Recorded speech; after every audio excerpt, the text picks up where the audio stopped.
Have you guys been seeing those AI presidents talking about it? Yes. I love those so much. My favorite one was the Dark Souls one, where it was I like, haven't seen the Dark Souls one. "Oh There's a yeah, lot oh of my good god!" I ones. said There's some Minecraft ones, the some Call of Minecraft Duty one ones. was They're good. like, They're good. it's so good. It's scary how accurate it is, Dude, honestly. it is. Deepfakes are going to be.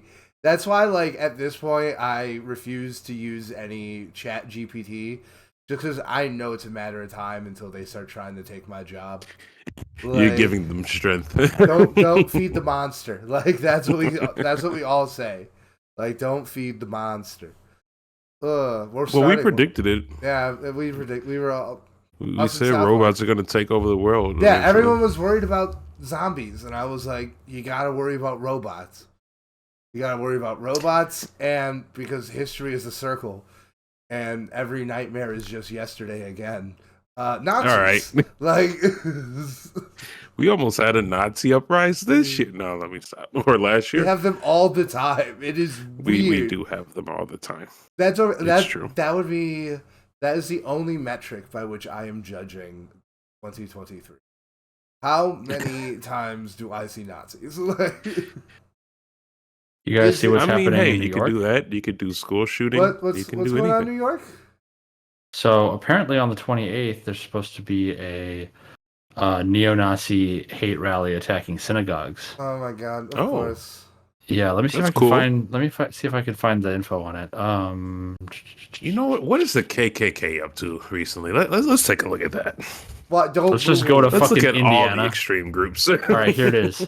Neo-Nazis and fellow white supremacy groups are planning a national day of hate for this Saturday, February 25th. So it's 25th.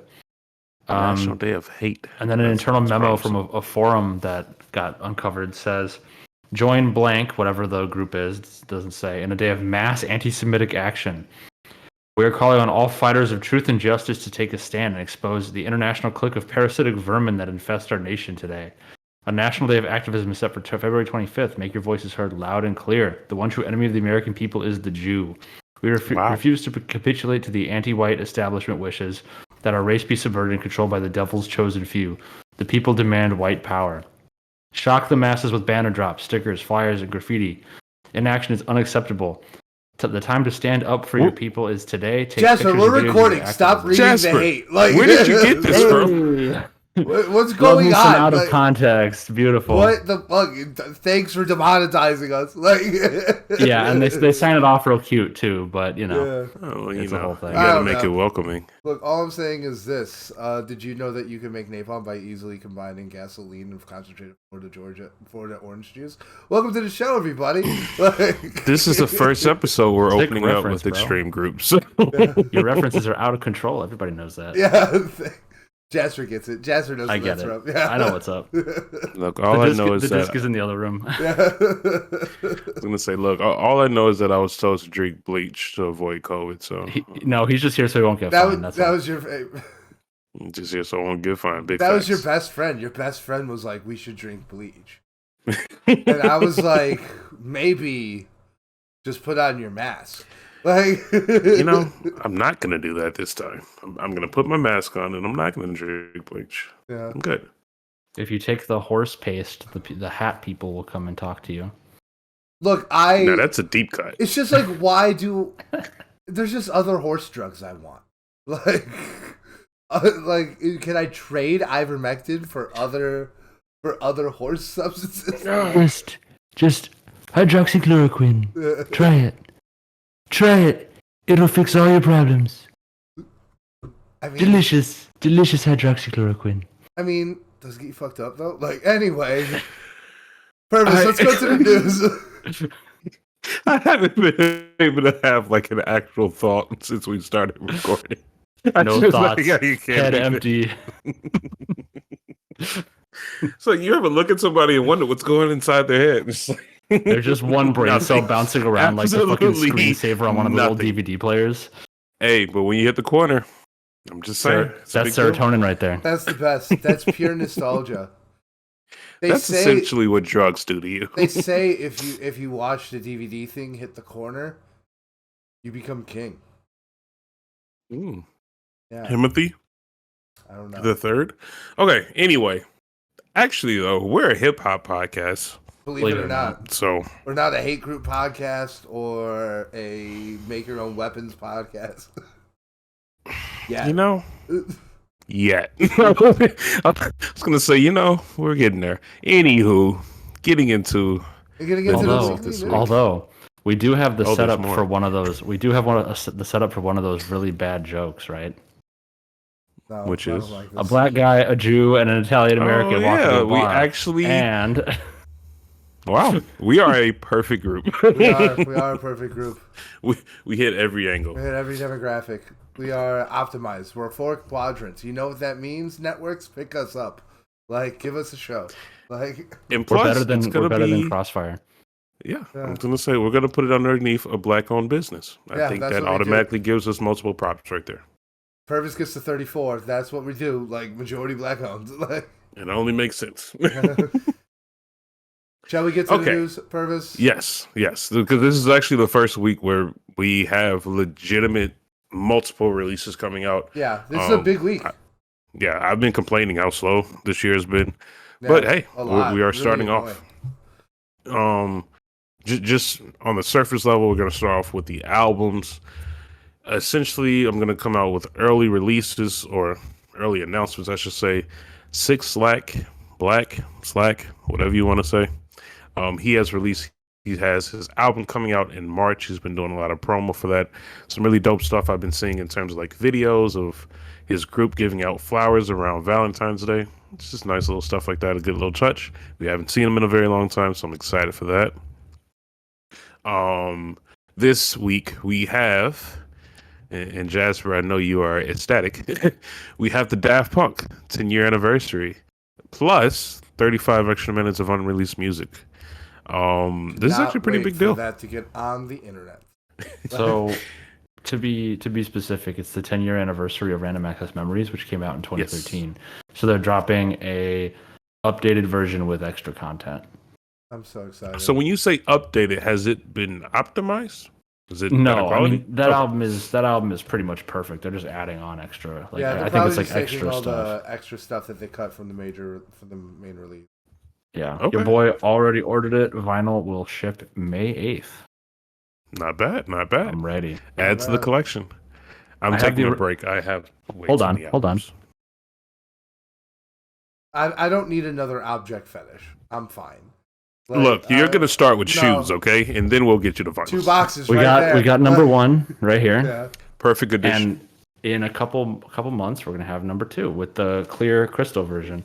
And what's Yep. funny is the CD version they're putting out this time around actually has the inside that this one has, but they're just putting it out on the CD double edition for whatever reason. Ooh, interesting.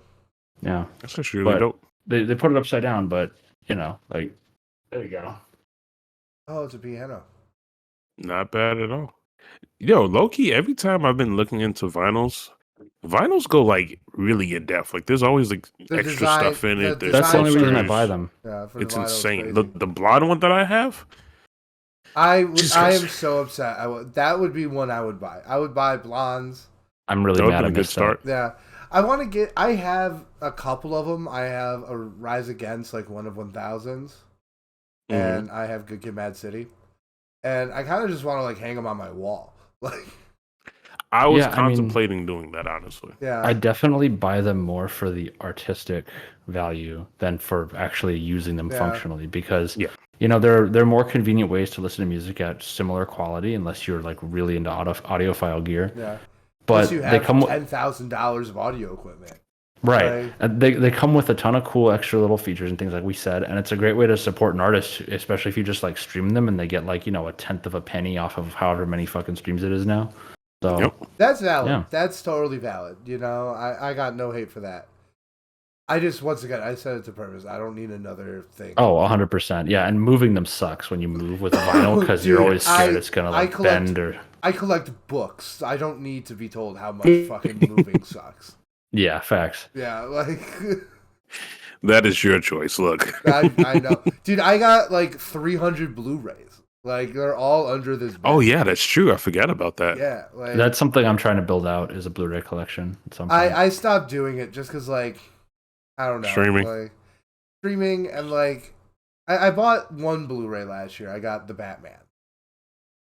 That makes sense because like that's gonna be a classic for you. That already is a classic. That is Right. the blonde of Batman movie. Hey. All right, that is a high bar.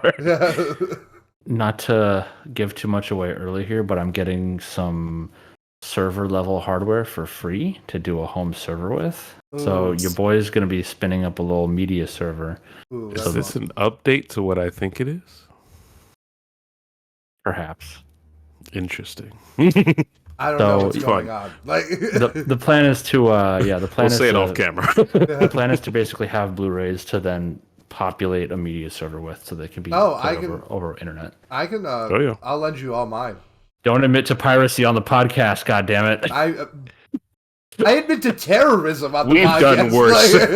We've done worse. Right. Like, we opened up this podcast with probably our worst opening. We've done worse. If they made it this far, they already know we're all canceled. Also, that's technically legal. Like, if you burn a copy that was paid for, which all mine were, you're right. It's technically legal. Mm-hmm. All right, Purvis. Album of the week, I think, coming out. Is it your season? I am extremely excited. Yes, this is the start of my season. Don Toliver is coming out with Lovesick. Lovesick. It looks the rollout phenomenal. Conceptual. Yeah, I am like it looks amazing. Today he's been putting out all the features in terms of like I didn't see them. Similar to what Metro Boomin did. Yeah. Where like each song has its own like cover photo. It's who's on the album? It's looking good. It's looking good. I didn't see who's on the album. Tell me. Oh, yeah, I can pull it up for you. Let me pull up this Instagram real quick. I see that there were no, stunning names that would be like, holy shit. Bro, it's Don Tolly's season. Okay, he has a song with WizKid. He has a song with James Blake. He has a song with Tusa Korean. I might be saying that incorrectly. There's a song with Little Durk and Glorilla. A song with his girl, Kelly Uchis, I believe. A song with Brett Fayez. Ooh, okay, that's a song with Future and Justin Bieber. That's gonna be decent. That's a song with Charlie Wilson, and a song with Tori Imoy. I don't know how to pronounce it. I'm excited. It's no like crazy huge names like you said. Well, Brett Fayez, probably I think Future. Is pretty... Yeah, Brett Fayez is the biggest one. Future. Justin Bieber's a big name. I'm not gonna sit here and hate Justin Bieber like it's 2008, but like, yeah, right now I feel like he's just kind of irrelevant to me. There's no need to hate somebody when he's not in your circle. Yeah, he's just like so irrelevant. Yeah. Have you both seen the Wild 'N Out skit featuring Justin Bieber in 2008 versus 2012 versus 2015? No. That's something I'll have to share with you after this. It's okay. Excellent. Okay. Interesting. Okay. But I'm in. I'll have to stick around. I'm in. But I mean, this is just the start. I'm really excited. Like I mentioned before, he's one of my Angel Boys or Golden Boys, whatever term we were using. Doesn't matter. I haven't said it in so long. There's been no albums. There's been no albums. And on top of all this, just a nice little additional fact, Travis Scott said he's dropping once everyone on the label drops. So this is just a start. I'm just glad there's progress. Okay. Moving on from that, another, in my opinion, pretty big release, but Yeet is coming out with Afterlife. This has been highly anticipated as well.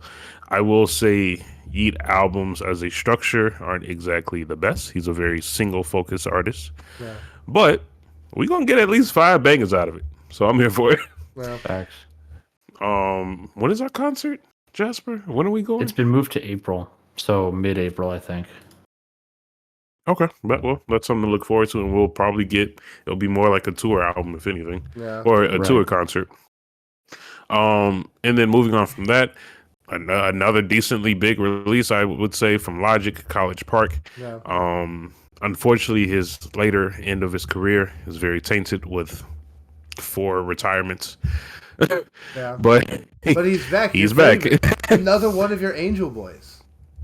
He used to be an Angel Boy. I will not deny that fact. I honestly, Logic, I was fully on the Logic band. I wear merch every week just to support artists, and today I'm wearing my Logic hoodie. Um, I'll listen to it. The last one didn't really impress me too much, but I mean, it's something. I won't complain. And then we have Key Glock coming out with Glaucoma 2, the follow up to the original one. Um, I feel like Key Glock has been on a lot of people's radar. He's on the uprising, I would say. He's not necessarily new. I don't think he qualifies for freshman XXL, but he's definitely increasing his population and his fan base. So excited what he can do with that and what he brings to the table. But that's all the albums. It's a good start. It's probably the heaviest week we've had this year. Besides that's a lot. that, we have a lot of interesting singles. Yeah. Yeah. With the singles, Brandon, Die For You remix featuring this is Ariana Grande. Weird, long time coming kind of thing. That like, I'm not when mad did the at. album come out? Die For You, I think was on.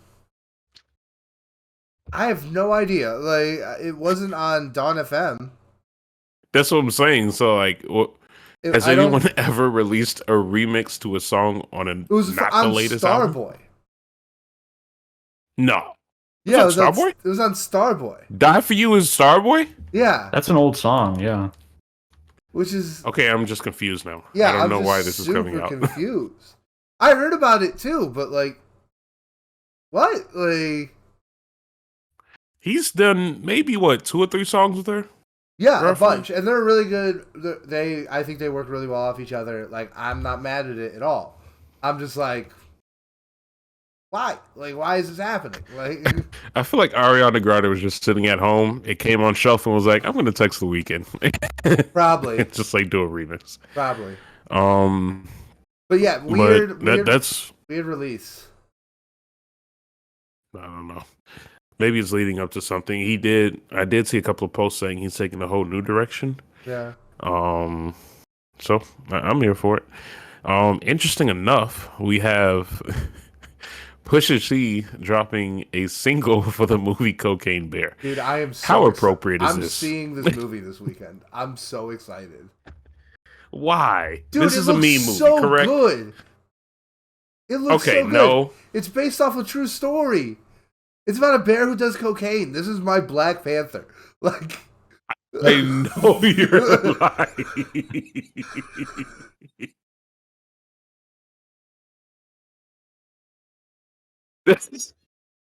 Why would you say something so controversial yet so brave?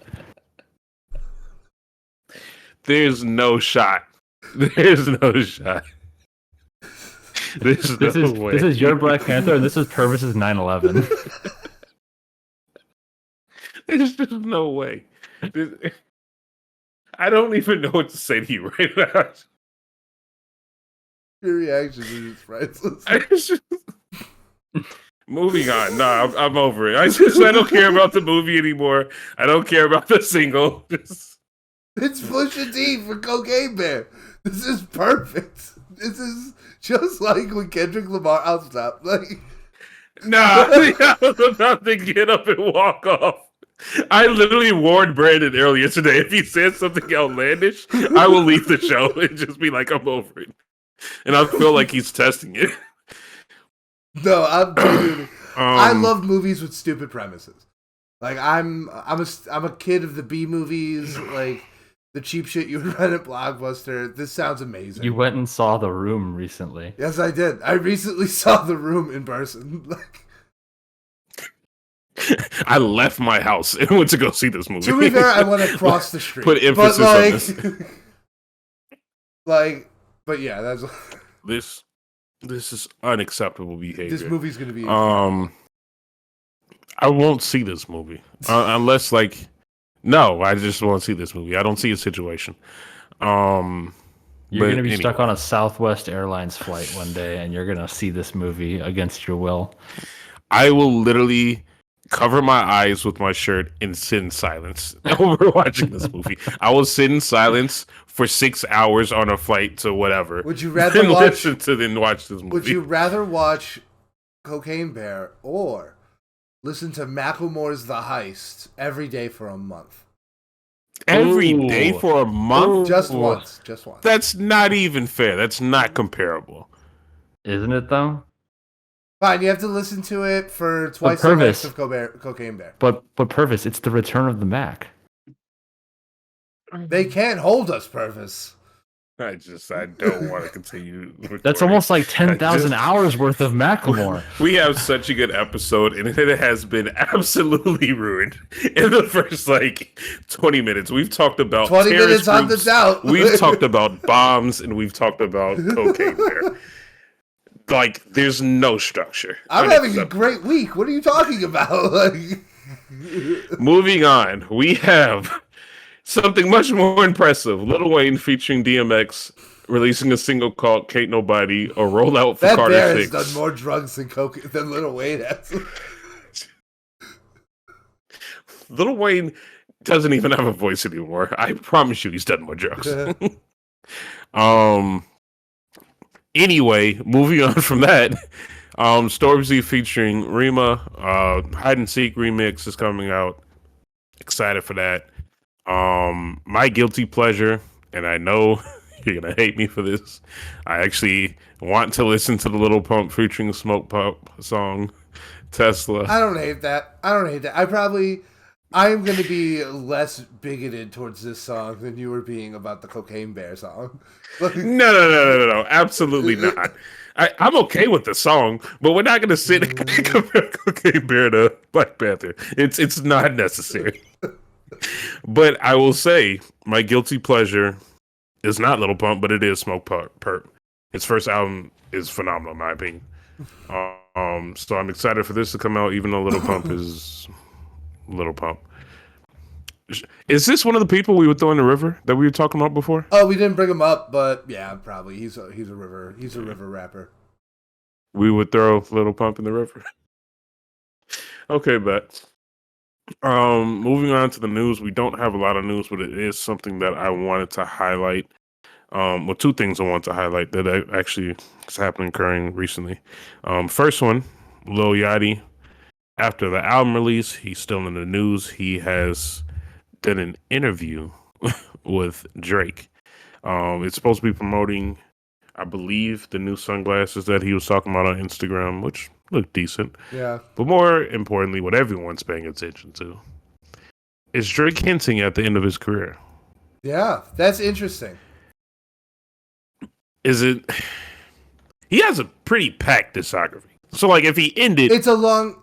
I get it. It's a long career, and in some ways, he's going out on top.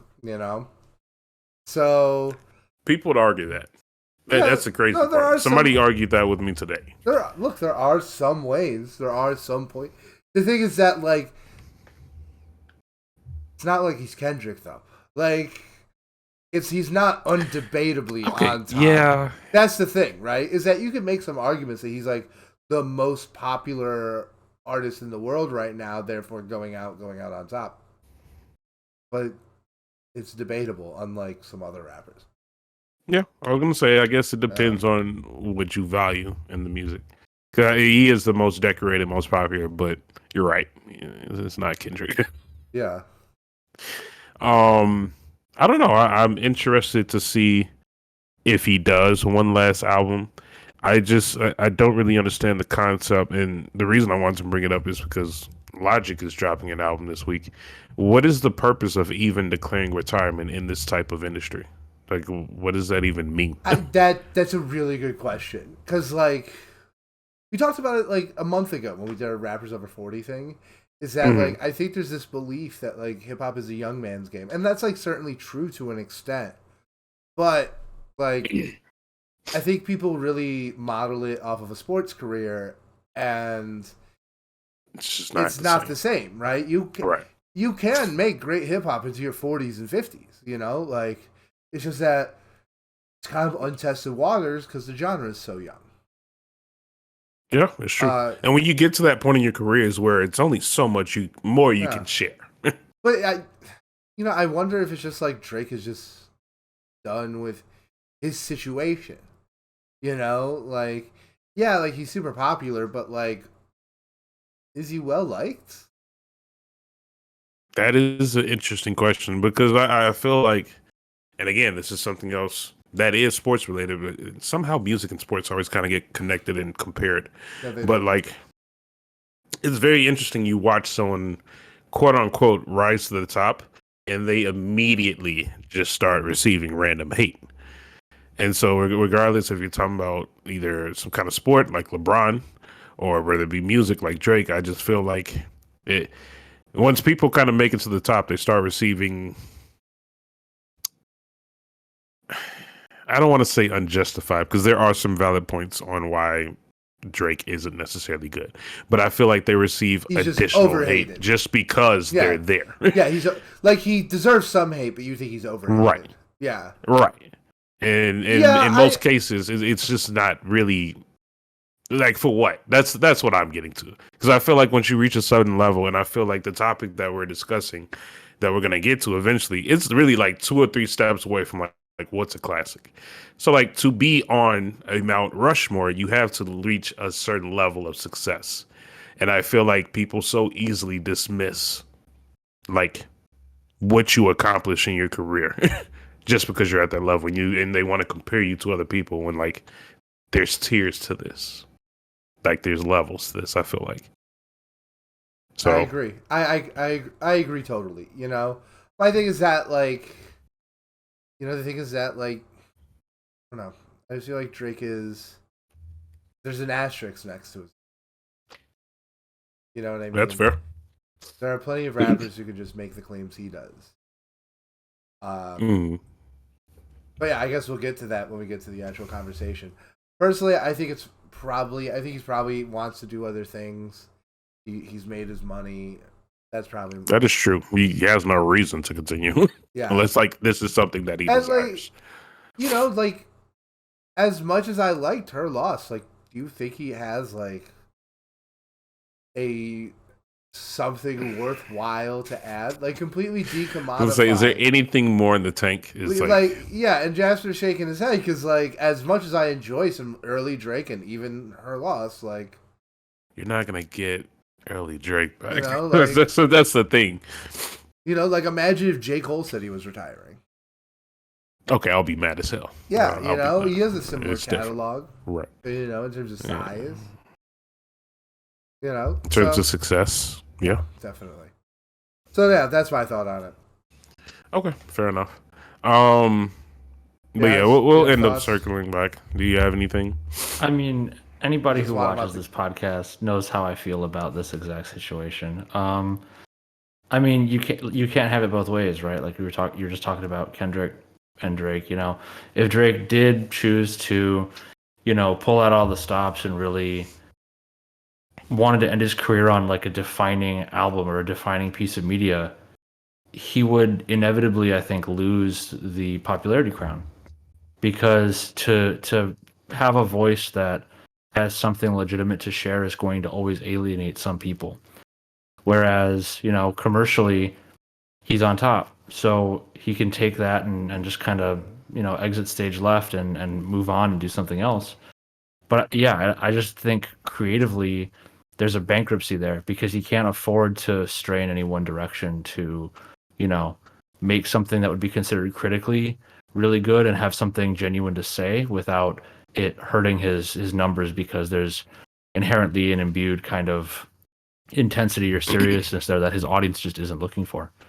I think the easy listening crowd, the hip hop or rap easy listening crowd, will not follow that, and I think that's why it's like, you know, it's if he thinks it's time, I think it's definitely time. You know, if it's just more of the same kind of, not creatively bankrupt, but just kind of empty music that we've seen over like the past few projects, in my opinion, then, you know, it is what it is. Do you think if he dropped a concept album, would it do well?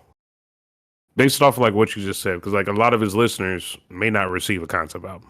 I think it would do well initially. It would have the effect, right? Everybody listens to it for about a week. Then you have the core people who stick with it, who appreciate it for what it is. And then you have the easy listening crowd, or the general listening crowd, that moves on to something else. And, you know, if Drake chooses to go that route, he's going to give up the streaming crown to Bad Bunny. Like, that's a foregone conclusion. And it's one of those things where when you're that concerned about the numbers, even when you've already effectively won and you don't have anything else to prove, it's going to keep you from producing what I would say is probably some of your best work. I mean, the fact that Kendrick at the Grammys came out and said world's most popular underground rapper speaks volumes about like, you know, the state of the industry and like how making a statement like that, you know, having something to say makes you underground, I guess. You know, it's like there's just like a big disconnect, I think, between what is commercial and what is critical. Yeah. I don't know if I would call Kendrick underground, but I do know your point. Well, Yeah, he said it. I know Yeah. he said it. He said it right. It's interesting that he would even say that, considering the concept of the last album. But anyway. Yeah, no, it's. I think that was like intentionally. Like, Yeah. Oh, like, for wow. sure, Yeah. for sure. But it begs the question that I think people have been asking about this kind of juxtaposition of what it means to be commercial versus what it means to be, you know, no, an artist. successful from an artistic standpoint. Yeah. Yeah, Mm. you know, I think something that could like. I think I have to remind myself, and I would tell everyone to just be reminded of is like something does not need to be successful for it to be commercial, and something does not need to be good for it to be artistic. Mm. You know, That's and valid. and That's valid. I mean, you could call honestly Nevermind artistic if you wanted to, because it is I a wouldn't different direction. I wouldn't, but like I would call Speeding Bullet to Heaven like Yeah. artistic. You know, I've have some very choice words about that album, but Mhm. it feels like an artistic expression and not, you know, a commercial product. So like, I Phoning think it it's in. just like to decouple it from. If we're gonna talk about those things, we should make sure we decouple it from like the associations we may have that aren't Right. necessarily accurate. You know? Yeah. No, that's valid. Oof. Gentlemen, But yeah. are you ready to rumble? Yeah. Okay. So Jasper, Brandon and I was texting earlier today. And this is after he put up his like answers to the Mount Rushmore. Mm-hmm. Oh, should And- we just do an introduction, like really quick to what? Yeah, for sure. So because President's Day was Monday, And we were struggling for a concept. we needed something to talk about. This actually worked out perfectly. Brandon suggested that we finally do a Mount Rushmore, and I personally was having some difficulty, so I was like, "Let's split it." Yeah, And no, why it not would've- split it? Yeah, it would have been very difficult. Yeah. And so we split it. Between, For those who do not know, the block era of hip hop, this is around the late 20,000s or the late 2000s, the early 2010s, where the genre seems to have a very clear split in terms of the direction of the music and just like yeah, how music is even released. Everything about the genre is essentially just flipped. you know what the way I justified the split between like the blog era is like that was like the first distinct era that like we were involved in, you know, like it was Very true. where we were in dialogue with the music and not like looking back on the past, you know. Exactly. I would say pretty much all of the pre-blog era, like most of these artists, I had to go back and actually experience. Yeah, You they didn't just live weren't- it through it. Yeah, we just weren't living through it. That's really Right. the major thing. Exactly. So what we decided to do was pick 4 main names to go on the Mount Rushmore for pre-blog era and post-blog era, with a couple of honorable mentions. I think this is You can't do it's split. all Jasper. You opinionated, gotta I would pick. say. It's all very much opinionated. Gotta pick. We were trying to decide how to tackle this challenge. Yeah, how do you because even wrap your head around it? Because like, is it? That's what I'm saying. Is it like? Is the it one- personal opinion? Is it cultural like impact? Like, is it skill? How do you kind of address it? I think we should all kind of like just go around. We'll start with Jazz and just say like the framework that we just kind of like the lens we looked at it from. Okay. Yeah. All right. Well, I'm feeling real disrespected Jasper's right making now. live changes. I'm feeling real disrespected right now because I asked this exact question in our little group chat before this, like 5 hours ago, and nobody answered me. Whoa, Well, yeah, I was like, it's your own perspective. Yeah, We both did. Me and Brandon did not do the same. Maybe it didn't come through either. for me. Hold on, let me look. Maybe it didn't come through. You said quick I was question. gonna say we did respond. Yeah, we both did. Maybe my phone's tweaking because like the last thing I have is me texting both of you. No, we did. Holy shit! I'm restarting my phone it's right like now. blurry. Yeah, I'm restarting my phone right now. Something's messed up. Yeah, but no, I didn't get I was any gonna text say this no. We afternoon. definitely text back. Yeah. Yeah, my bad. Anyway. No, you're good. But it's your own perspective. Like Yeah, honestly, so I went in Brandon and blind. ours are different. Yeah. So how are we doing this? Are we doing pre-2010 first, or are we just doing the whole thing? I say we start pre-2010 first. Because I do think like we'll segment those conversations. Mm-hmm. I was gonna say gonna be post 2010 is gonna be actually argumentative because we lived through it. Yeah. So Valid. let's start with Yeah. pre-blog era. All right. So yeah, pre-blog era. My picks for my Mount Rushmore. Number 1, I had Tupac. Number 2, I had Eminem. Number 3, I had Biggie. Number 4, I had Jay-Z. And then my honorable mentions, if we're gonna get into that again, pre-2010, are Kanye and 50 Cent. Okay. So Why just run through everyone's and then we could just like say our reactions?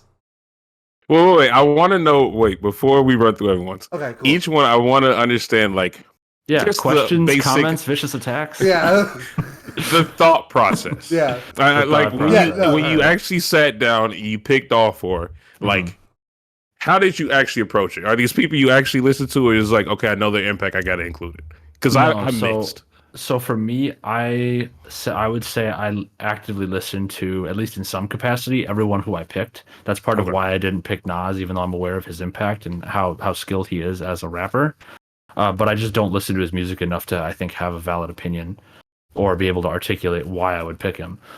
But for everybody on my list here, these are people who I think are not only skilled in the sense that they brought something new to the sound of what hip hop was at the time, but also, were influential in a certain way. They shaped the genre in a certain way. Okay. And 50 Cent, I think, is the hottest take on my list because people could say his. I like 50 Cent. Yeah, I know. I like the pick. I like the pick. Honestly, I think it is fair. Me too. I think it is fair to say though that people could say like, hey, his stuff when it comes to like the critical what was going on there, it wasn't necessarily as deep as a lot of other stuff coming out at the time, but I think he set a really good precedent for what has eventually become kind of more of a standard in terms of current era rap in that sense. So it's like I think the influence he had on the industry has carried through, and that's why I picked him, for example. Yeah.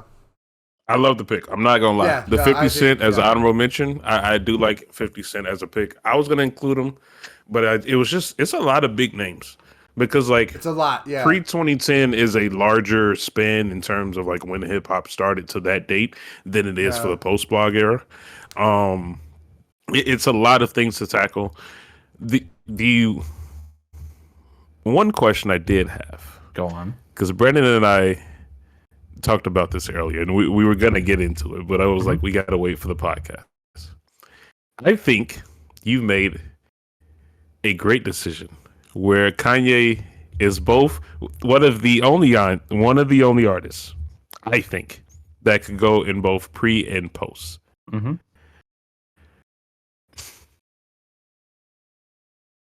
Why didn't you include him in the top 4 for the pre? Just curious. For the pre?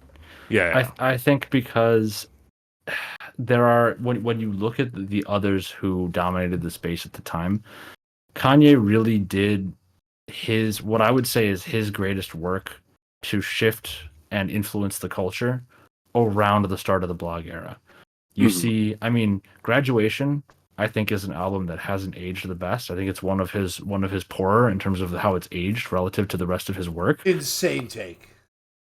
Compared to College Dropout? I mean, if you said of those 3, sure.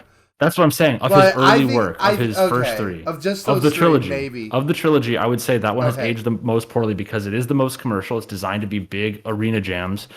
But that is the album that got him, that in sales numbers you could show. It was that, and was it Curtis, the 50 Cent album that came out at the same time? It was they were literally at a debate. It was that was the moment who was going to outsell each other. That was the moment where, in my opinion, rap shifted and it changed. You know, gangster rap is out, conscious rap, whatever you want to call it, going forward is in, and that set the stage for what would become the start of the blog era, the post blog era. Well, that was, in my opinion, I think that's more of like, because there's another one, and like I don't want to be too much of like a historian kind of like guy, but to me, I see Graduation very much as like very like a crystallization of like the bling era, which was like what came right before the blog era. So like I don't necessarily, I feel like if something set up the blog era, it was 808s. Like, so okay, so thank fair. you. Both of you just said exactly. However, I agree that if he's gonna go on one of the lists, he should go on the pre. And I think Jasper put him at least on the category honorable mentions. Right. Not the honorable mentions, just like in the pre or post blog era. I think like, so he has it in both. He has it in honorable mentions for pre. And then I put him in actually on the list for Rushmore for post 2010. Yeah, no, so that's what I was going to ask, because everything y'all just said, when I said post and pre-blog era, Brendan and I used to talk about this long before we started making the podcast. In reality, 808s and Heartbreak is the shift. Like if we're doing an exact point, and this because we used to praise Kanye and how great he is and blah blah blah, it is the very clear shift between like what is old head rap and what is new head rap.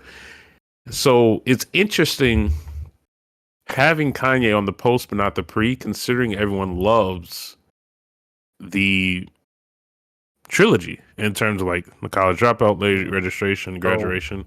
Even now, when you hate Kanye, people are like, he made Graduation. Let me share something here. I just want to throw in for this. So the way I saw this was Graduation, even if it is like a relic of the bling era or like a throwback to the bling era, was during. I feel like it was like the height of the bling era. Okay, well, right before the blog. Yeah, I think it was like. I think it's the same way I think like Life of Pablo is very reminiscent of like the SoundCloud era. I think like Graduation is like that for bling, you know. See, yeah, I approach it a bit of a different way, just because I think that when taken in the context of Kanye's previous two albums, you know, Graduation, College Dropout, and then Late Registration, he had already established a sound that separated him from the bling era, like sound and style and rappers of that period, you know, Pink Polo and the Backpack. Now, I think that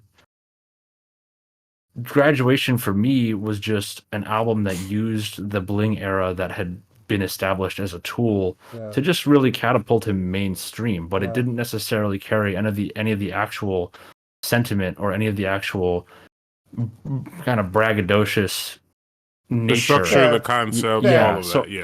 It was. It's like it was the Trojan horse of the bling era. I will definitely concede lyrically, it is not in the same vein as I think aesthetically it fits very well. Yeah, no, sure. But yeah, no, you definitely got a point there. I love it. I think the reason I did put him on the honorable mentions for pre and then in the actual Mount Rushmore for post is because his entire early career, and I say early from say 2002 to 2010, he is gearing up. It feels like, you know, he's trying to launch a clothing line with Pastel in 2006, 2007. He's that iconic photo of him and Virgil and Don C and Ivan at, you know, Paris Fashion Week. All of these things are happening and are creating this run up to what feels like a moment. And then that moment for me is obviously the turning point of 808s is really important in terms of like his career and his kind of like the dramatic, the tragedy of Kanye West. But all of that leads up to, in my opinion, Dark Fantasy. Being like that. Which is one of the, those previous 8 years of career culminate in that moment for me. And that's why I said, it was the hunger. And he opened that decade with quite possibly one of the best albums of all time. So that's why for me, he definitely gets a spot on the 4 for Mount Rushmore for post. but then he's the mention for pre. He's working his way up. That's fair. Very valid. I like all of that, honestly. Yeah. It really is. Brandon, do you want to go? Yeah, I'll go. Okay, so for mine, this was hard. This was hard going back. So first, I had to pick Tupac. Okay. I feel like he Agree. just like set the archetype of like what a rapper was like 1995 forward. Like even Kanye is like an iteration on that. Like even him like being like this conscious like rejection of that mentality. Everything was downriver, you know. Besides maybe some fringe stuff in New York going on, like pretty much everything was downriver of Tupac at the time. And kind of still is. The next one I had to do Ice Cube. Ice Cube is probably my favorite rapper of And writer. Well, just period, right? Like, Warrior poet. Yeah, like Ice Cube is just Poet, yeah. one of my Warrior favorite poet. rappers of all time. Like if I had he is easily like on that Mount Rushmore of all four.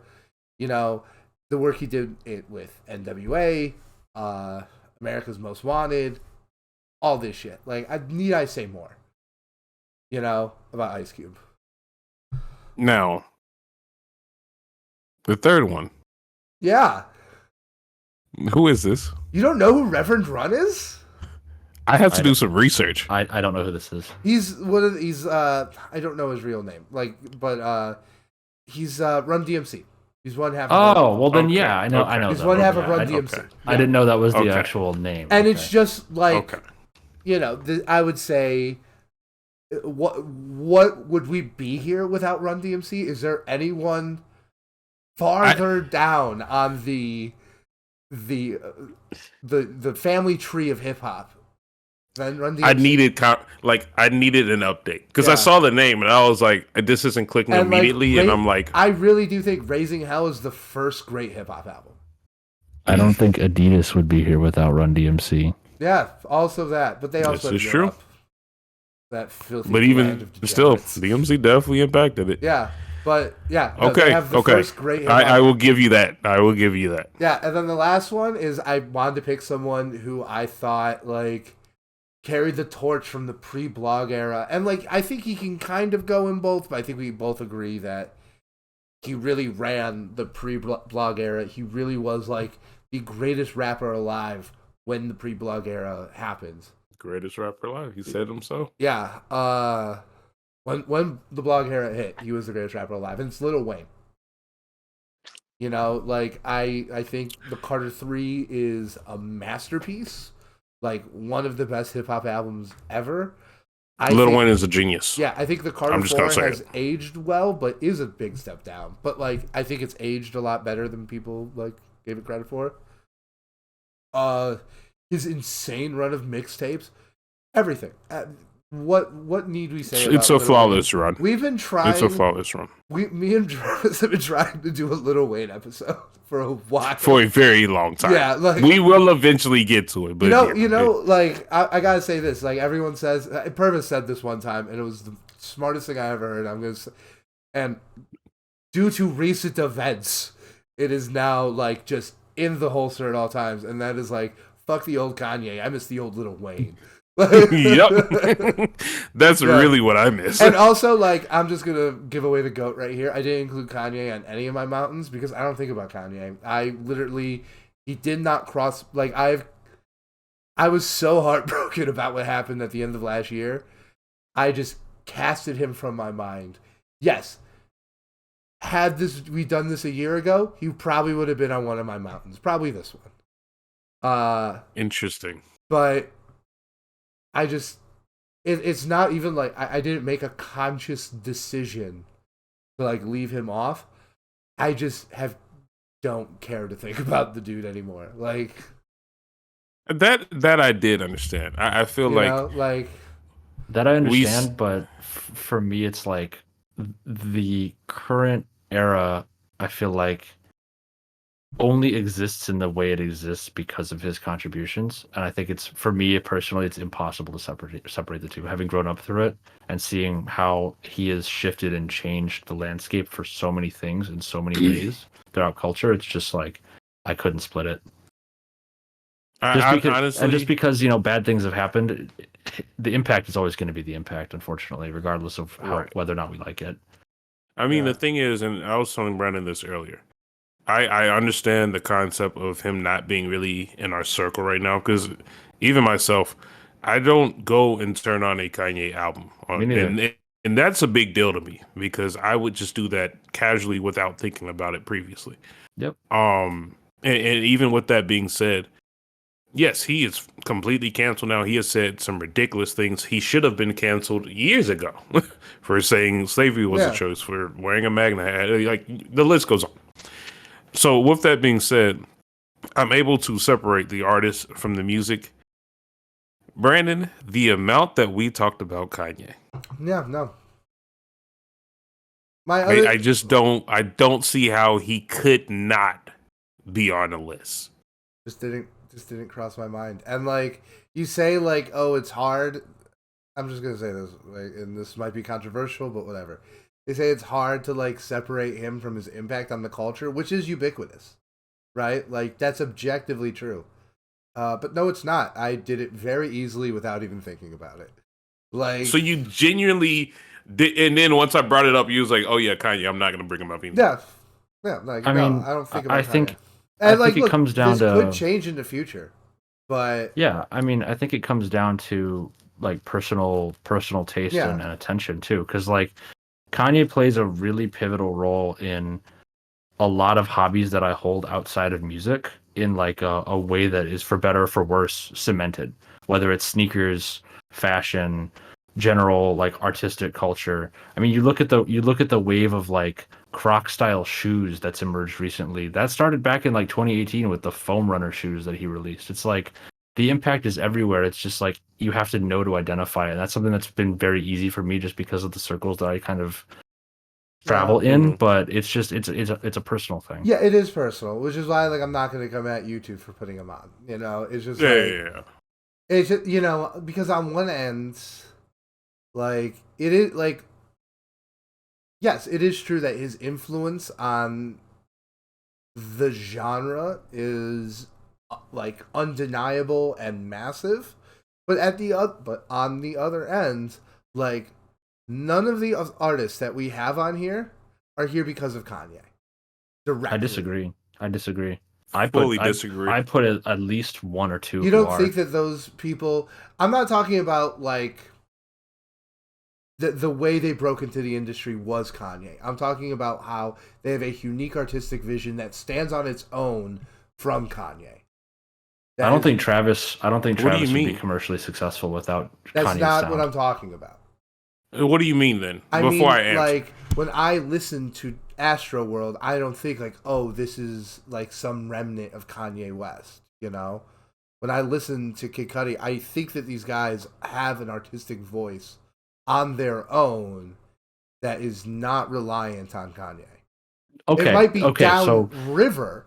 I'll admit that it's influenced, but like, you know, Kid Cudi made Day and Night before he met Kanye. But that's the whole point. But like, no, but I'm saying, but like that's the whole point. I feel like they have to get themselves. He's influenced.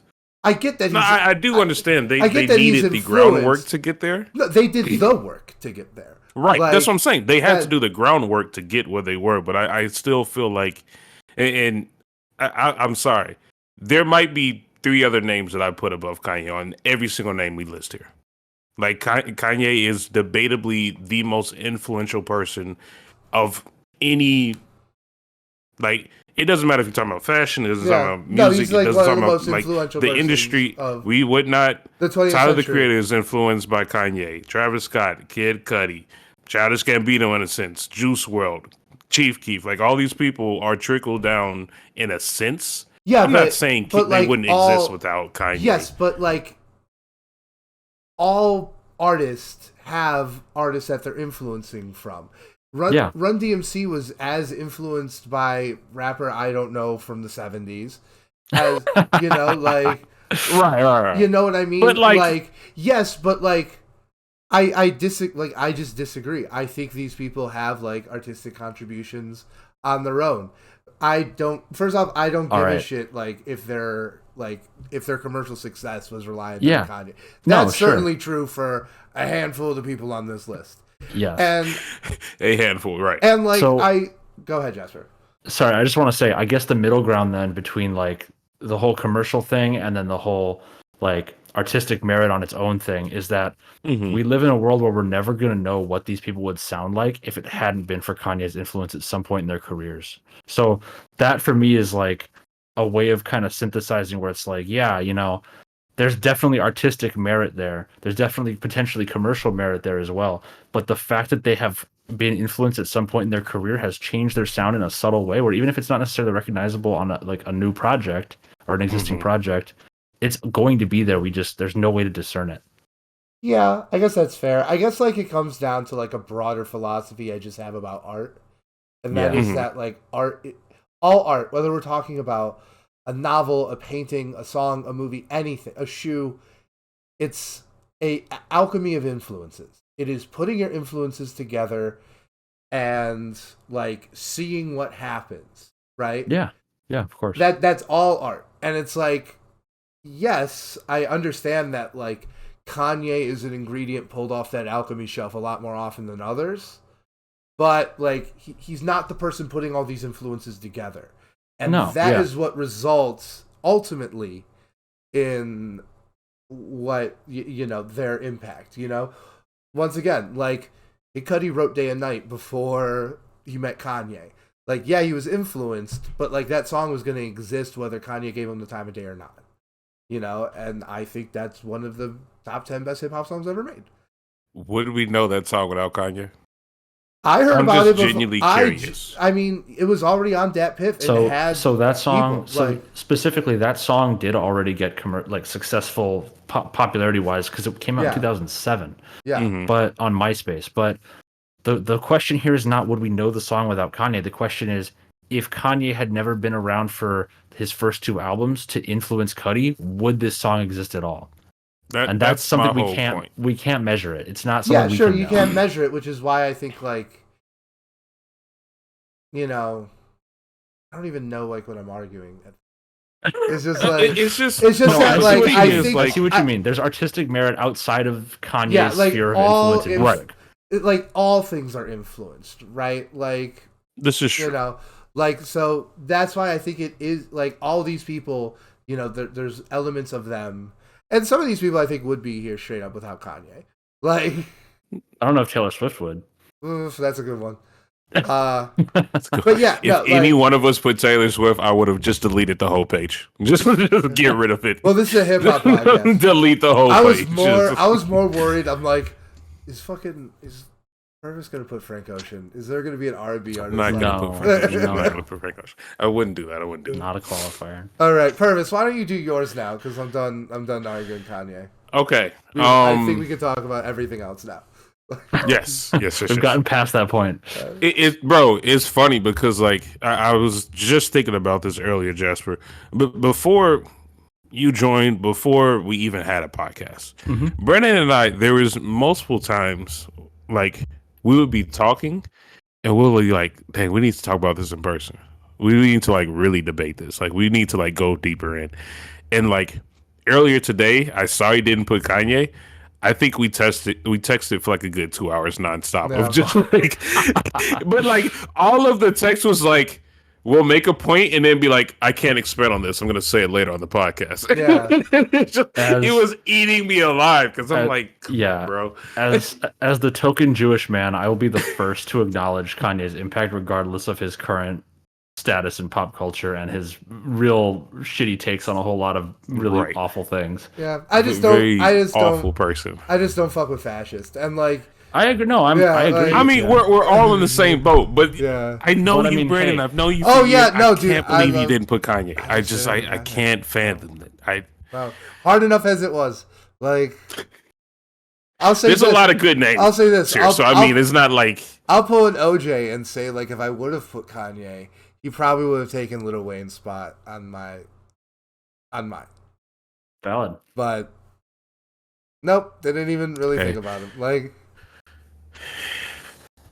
I mean, there's a lot of talent out there over the span that we're covering. It makes sense to me that would be an option. Yeah, and plus, like, the other thing is, the second you said it, like, I was like, I did consciously feel this about my runner-ups, which I realized I didn't say. Like, one of my runner-ups is Eminem. And I'm like, Jasper's going to put Eminem. I don't got to put Jasper's right. We already talked about it. We already talked about it. Like, what was it? Was the last one the one before that? Yeah, I was like, someone else is going to do it. Like, Bro, and that's legit. Like, yeah, it's funny that you say that because I'll get into mine now. I didn't put Eminem at all because I tried going back to Eminem. Yeah. And it just didn't click. Now, I'm not saying Eminem's bad. I 100% think you listen to the Marshall Mathers LP 2 and not the original. Bro, I'm going to be honest. You know me. I listen to albums in wholes, and I probably listen to them in order. Yeah. If the beginning of his discography isn't good, then that's probably why I felt that's fair, yeah. But, my last one, sorry.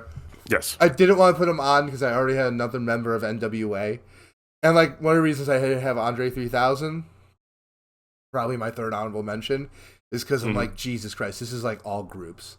Like, I tried to avoid groups as much as I could. But Dr. Dre is another one of my honorable mentions. Just like, talk about another one, an indelible impact on hip hop. Like, talk about influence. Like talk about influence. Like Dr. Talk Dre. about real influence. You know, like Kanye probably is number one, but like if there's any other one that's kind of in that conversation. It's either Tupac or Dr. Dre, in my opinion. Oh, I would definitely say Dr. Dre because Tupac was on Aftermath. Like, I put Tupac over Dr. Dre because I think Tupac is a better rapper. Yeah, that's fair. That's a fair reason to get him on the mountain. Completely fair. Yeah, absolutely. Not upset with that. But let me just say mine. Go ahead. Because to add on to this, we're making live changes to our list as we're talking. Jasper made a change. I made a change. I did it just because I wanted to be a little diverse. We're gonna have something to argue about later. Yeah. I get that. No, I am stone faced. I am steel in my resolve. I will not put Kanye. The people that I put, I will open up with saying what my change was. Yeah. I did have Tupac on my Mount Rushmore. Absolutely deservingly, no question. I had Biggie on my honorable mentions. I did switch them. I switched them because I listen to Biggie more. Now, I'm not going to take anything away from Tupac. I think Tupac was one of the few names. I think the only names we all had was Tupac. We didn't even all put Kendrick. The only one was Tupac. Yeah, that's something I gotta talk about. Like, we will get to that eventually. But I switched it for Biggie. I listened to a lot of Biggie growing up. That was it was a part of my introduction to hip hop, so it was nice getting that perspective. And on top of all of that, actually learning about Biggie's history and life and understanding that although in the life that we live now and how we consume media, music is completely intertwined with fashion, and it's not something that you can just avoid. So it was nice to see a bigger person be successful. I feel like a lot of times you look at rock stars and you see these totally in-fit people with all these type of styles. Biggie had a very unique perspective entering the game, being a bigger person. Finding new style is the way to fit in. I love what he brought to the actual table in his talent. Tupac and Biggie is always upheld as the staples of hip hop. So I switched mine to Biggie. I also had Lil Wayne. As you mentioned before, I think he has a flawless discography. In my opinion, I think. Well, flawless is a hot. Besides the flawless is a hot take. Besides the one rock album, and a couple of singles. There's a Are you counting mixtapes? Yes. That's the thing. Yeah, I am not a human being too. Not great. The Carter 5. Overall. Not the worst thing in the world, but flawless. Okay, I'll say this. I'll take a step back. He has a good discography, for sure. Yes, he has an excellent discography. Excellent discography, yeah. I think at least in my opinion, in terms of actually listening to lyrics and like catching a lyric, one of the best parts of listening to hip hop, and I feel like you two can attest to this as well, is actually hearing a bar and having to pause the music and be like, "What did you just say?" Yeah. I feel like no one does it like Lil Wayne. I think he has some of the best lyrics I've ever heard. Some of the best punchlines. Like, And on it's that, not even like, close. punchline delivery style, Like, you have to pull up the lyrics and be like, no one. damn. Like, it's insane. No one does like Wayne. So that's my second one. My third one, Andre 3000. I am the only person to put Andre 3000 on one of their lists. That was a hard one. That was very difficult. And I thought we Yes. were going to be more disciplined with our honorable mentions, Purvis. Okay, look. I will explain the post era once I get there. Cut him. Start slashing. But- like, I will explain it in a minute. But at least for the pre-blog era, I think Andre 3000 is such a unique perspective coming into the genre. His flow was incredible. It stood out from the rest. He did so many amazing music videos and stood up for so many actually passionate causes, which not a lot of artists do nowadays. I think he is phenomenal. And then to expand it past just him and his amazing music that he put out, Outkast in general is just debatably one of the best duos to ever exist in the industry. And I think that does weigh a lot in terms of putting him on my list. And then lastly, I put Jay-Z. I think Jay-Z is one of the, at least in terms of the names that we have here, I don't think Jay-Z is slept on in any sense. But Jay-Z is a business person. yeah, I think that He used to make music, now he makes money. Yeah. now he makes money. I He put used him to on be the on list our because, side, but now he's on the other side. but he's still fighting for us. He's still fighting for Is us. he? I would like to say he's still fighting for us. Shut up. Him and Beyonce are perfect. I need my power black couples. Leave them alone. Okay, they are that's the fine. perfect ones out of everyone. Let me still send you drone strike memes about the Obamas. That's fine. That's fine. They're up there on the list, but Beyonce and Jay-Z, you do not touch. Yeah. I don't know. I think the story of OJ might be a little distraction piece for him. Look, I'm just saying. Jay-Z's a Fed. No, I'm kidding. Jesus, man. Just kidding. He's not a Fed. The capitalist pig.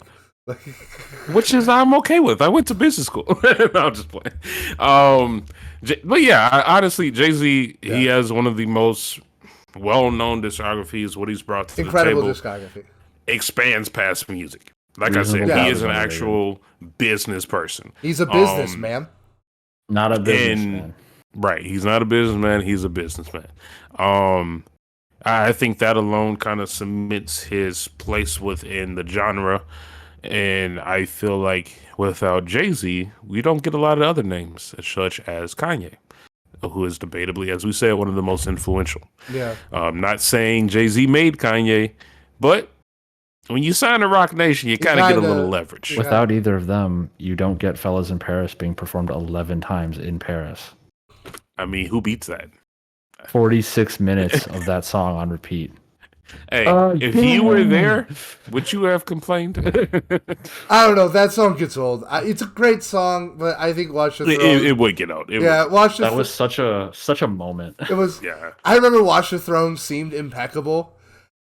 And It's not. I started hating that album half a decade before I started hating Kanye. You hate the album? I don't hate it per se. I just think it is. I thought it was pretty say, weak. Yeah. Yeah, the deluxe album, the deluxe version really throws a lot of shit on it that doesn't need to be there. Yeah. The like there are some good songs. What is it, like the 6 minutes of empty songs, space before Ellis Motherfucker Alive? Like, why? Yeah. Like, don't get me wrong, I like Otis. I like, what's the one with Frank? Of course. The Church in the Wild. No Church in the I Wild. have a question. Like, yeah, those songs are classic. What about Ham? Ham's good. Like, Ham's a classic. But, like, that's 3 tracks. The Fellas in Paris, like, that's good, but I don't think it's a classic. I'm gonna keep it a buck. My favorite song off that might be New Day, actually, looking back now. I think mine might be Ham. One time I had a dream that we got a remix of Ham with Lupe Fiasco, Childish Gambino, and 2 Chainz. And That's that's a very all. specific dream. Wow. Brandon. What, so they can fill in all that operatic instrumental or Yeah. like whatever the And fuck I it is at went the to end? like, Wow. I went to YouTube and I was so upset that it. It does not exist. Yeah. I have a question then. Yeah. Since we are kind of talking about how bad Watch the Throne is. I'm not saying it's Watch bad. it- I'm not saying it's bad. I just think like, look, Kanye has a Well, it very could strong be. discography. It's a weak link in it. That's all. Maybe not anymore. But like, Yeah. Would you rather listen to Watch the Throne or What a Time to Be Alive? Just genuinely curious. There's no correct answer. ooh, I feel I'm just like curious because that's what I feel like is comparable. that's hard because like I feel like the best tracks on Watch the Throne are way better than anything on What a Time to Be Alive. But I Okay. feel like What a Time to Be Alive isn't so vacuous at times and kind of boring. So like it's kind of a wash. I mean, I feel like the same way about both albums is that like they're good, like they're not. I'd probably say What a Time to Be Alive. Like Because I mean, What a Time to Be Alive has Digital Dash, Yeah. Big Rings, That's good. Diamonds Dancing, Yeah. Jumpman. I love and Jumpman. scholarships. I love scholarships. So, as the whitest person on this podcast, one thing I do want to touch on here before we keep moving Yeah. is the fact that I think that Watch the Throne, even though it has a lot of crap in it and it really is victim to musical trends of when it came out, I think it has a pretty decent concept that carries throughout the album of like what it's like to be successful in America but still be black and still not be at the level of, you know, your white counterparts who have that level of success. Yeah. And I think that that's something that, I mean, What a Time to Be Alive is never going to have. It's not a concept. Is No, it? there's Yeah. nothing on that. So It's I not a think concept. for that alone, I think Watch the Throne outshines Good anything. No reason. matter how much your diamonds dance, I think it's going to outshine. That's What a fair. Time to Be Alive. Like that's the thing. Like I do not like like someone coming down the other side of it does not bother me at all. Yeah. Like it's. I feel like they're both just like albums that are simultaneously good and disappointing. Like that's the connection. I feel like. You listen to the singles. You Yeah. don't listen to the album. Yeah. Like Yeah, It's a I feel like you could cut probably 40% of songs off of, you know, Watch the Over Throne. them? You could cut it down by like 40% or so and just leave it to the ones that do kind of revolve around that core concept, and you'd have a solid collection of tracks, like a solid shorter album. yeah, To be fair, we do like shorter What a albums. Time to Be Alive is only 11 songs. Yeah, that's true. It is a lot more trim. That's my answer. That's my answer. Speaking of Drake and Future, like, do we wanna shake hands as gentlemen, or did you say your honorable mentions yet, Purvis? Yeah, I mean, I switched Biggie and Tupac, so Tupac's in my honorable mentions, which I'll probably get hate for, but it's not like I've explained. It's just because I listen to Biggie more. My second Send him one death is threats. Nas. He lives in LaGrange. Like, That was incorrect. I don't live in LaGrange. that's the joke, But- Purvis. I'm not actually gonna dox you. Like, It's all the same when you get out far enough. Literally, the suburbs is the suburbs. Well, you know, suburb people say they're from Chicago. Anyway, It's a wasteland. Nas is my. It's like if you're from Chicago is Chicago, a then pay a congestion tax, all right? Like, yeah, Literally. yeah. My other one is Nas. I think Nas, for some reason, at least from my personal experience, is always overlooked when being compared to his peers. 100%. Which, to be fair, his peers are the other names we just mentioned. It's a lot of competition. But I feel like Nas is pretty much a staple to the community. He is still putting out good albums, yeah. which I think is a remarkable feat within itself. I Not a lot definitely of agree. albums have a discography like him, or not a lot of artists have a discography like him. So that's why I want to add him. I have one. There's no question. J. Cole without Nas. Yeah, no, Just 100%. I have a question for you, and then we can move on. Okay. Right? I think we could definitely agree that, like, the King's Disease trilogy, I've listened to some tracks from it. Excellent. Like, excellent stuff. Yeah. I'm going to be diving all the way in. Still 100% making great music. Do you think he's shifted with the culture, though? Because I haven't listened to them all the way, so I'm genuinely asking, because, like, I don't know. Because they feel a little, they feel throwbacky. Not in a bad way. You know, like, I'm down for it. but like, do you think he's evolved a lot since I the would Illmatic say days? I would say he evolved because there is a clear difference between Elmatic days and like the Kings of Seas trilogy, or is it more? At least from what I've heard, Yeah, he has a unique perspective to actually have the skill to change and adapt yeah, to streaming music, but also have that old time feel. It kind of reminds me of, although I like Griselda more, it reminds me of what Griselda does, okay, where that's they interesting. have a more old time Feel, but it's kind of updated. standard of Yeah, right. You can play Griselda in your car and not feel like it's 1990s. yeah, Like I do. so that Boom, that boom, would be boom, my take. boom. Literally. Do, do, So do, do. that would be my take on that. Oh, Virgil, write brick on my brick. Damn, my love. Dude, I can't tell you how much Dude, Griselda I've listened to I since was last out year. Like, with Rachel's friends, the ones who took us to that country bar. Will not say anything else. Lovely people, lovely people. yeah, I'm sure And they're like, fine. yeah, no, genuinely like extremely cool people. Like people I enjoy hanging out with more than most. And one of them comes up to me. He's like, like Rachel was telling him about the podcast, and he's Oh, like, yeah. "Oh, who are you listening to?" And I'm like, "He's like, give me some recommendations. I need it." I'm like, "You look up West Side Gun and Kanye with the Machine and Oh, Benny the Griselda. Butcher right now. You're gonna be about Griselda." And then like Rachel's best friends is named Griselda, and like it was their three best friends. Oh, that's So kind it's of like, cool. yeah, so it's like not her, the record label, like they're jazzy and guns. It's different. Yeah, And they say boom, boom, boom. all the time. And he messaged Non-stop ad-libs. he messaged Rachel and was like, "I'm listening to Kanye Machine all the time, all day now. It's so good." And it's like, That's all you really need in Yeah, life, to be dude. honest, in my opinion. So. all right. Speaking of Conway the Machine, I'm sick of old buddies talking about back in the day. Time Talk for about the today. Who wants what to we go actually first? lived through. Should we do the same order? All right, Jasper, This open feels us up. like this feels like This is crawling- gonna be much more intense. feels like crawling over the trenches.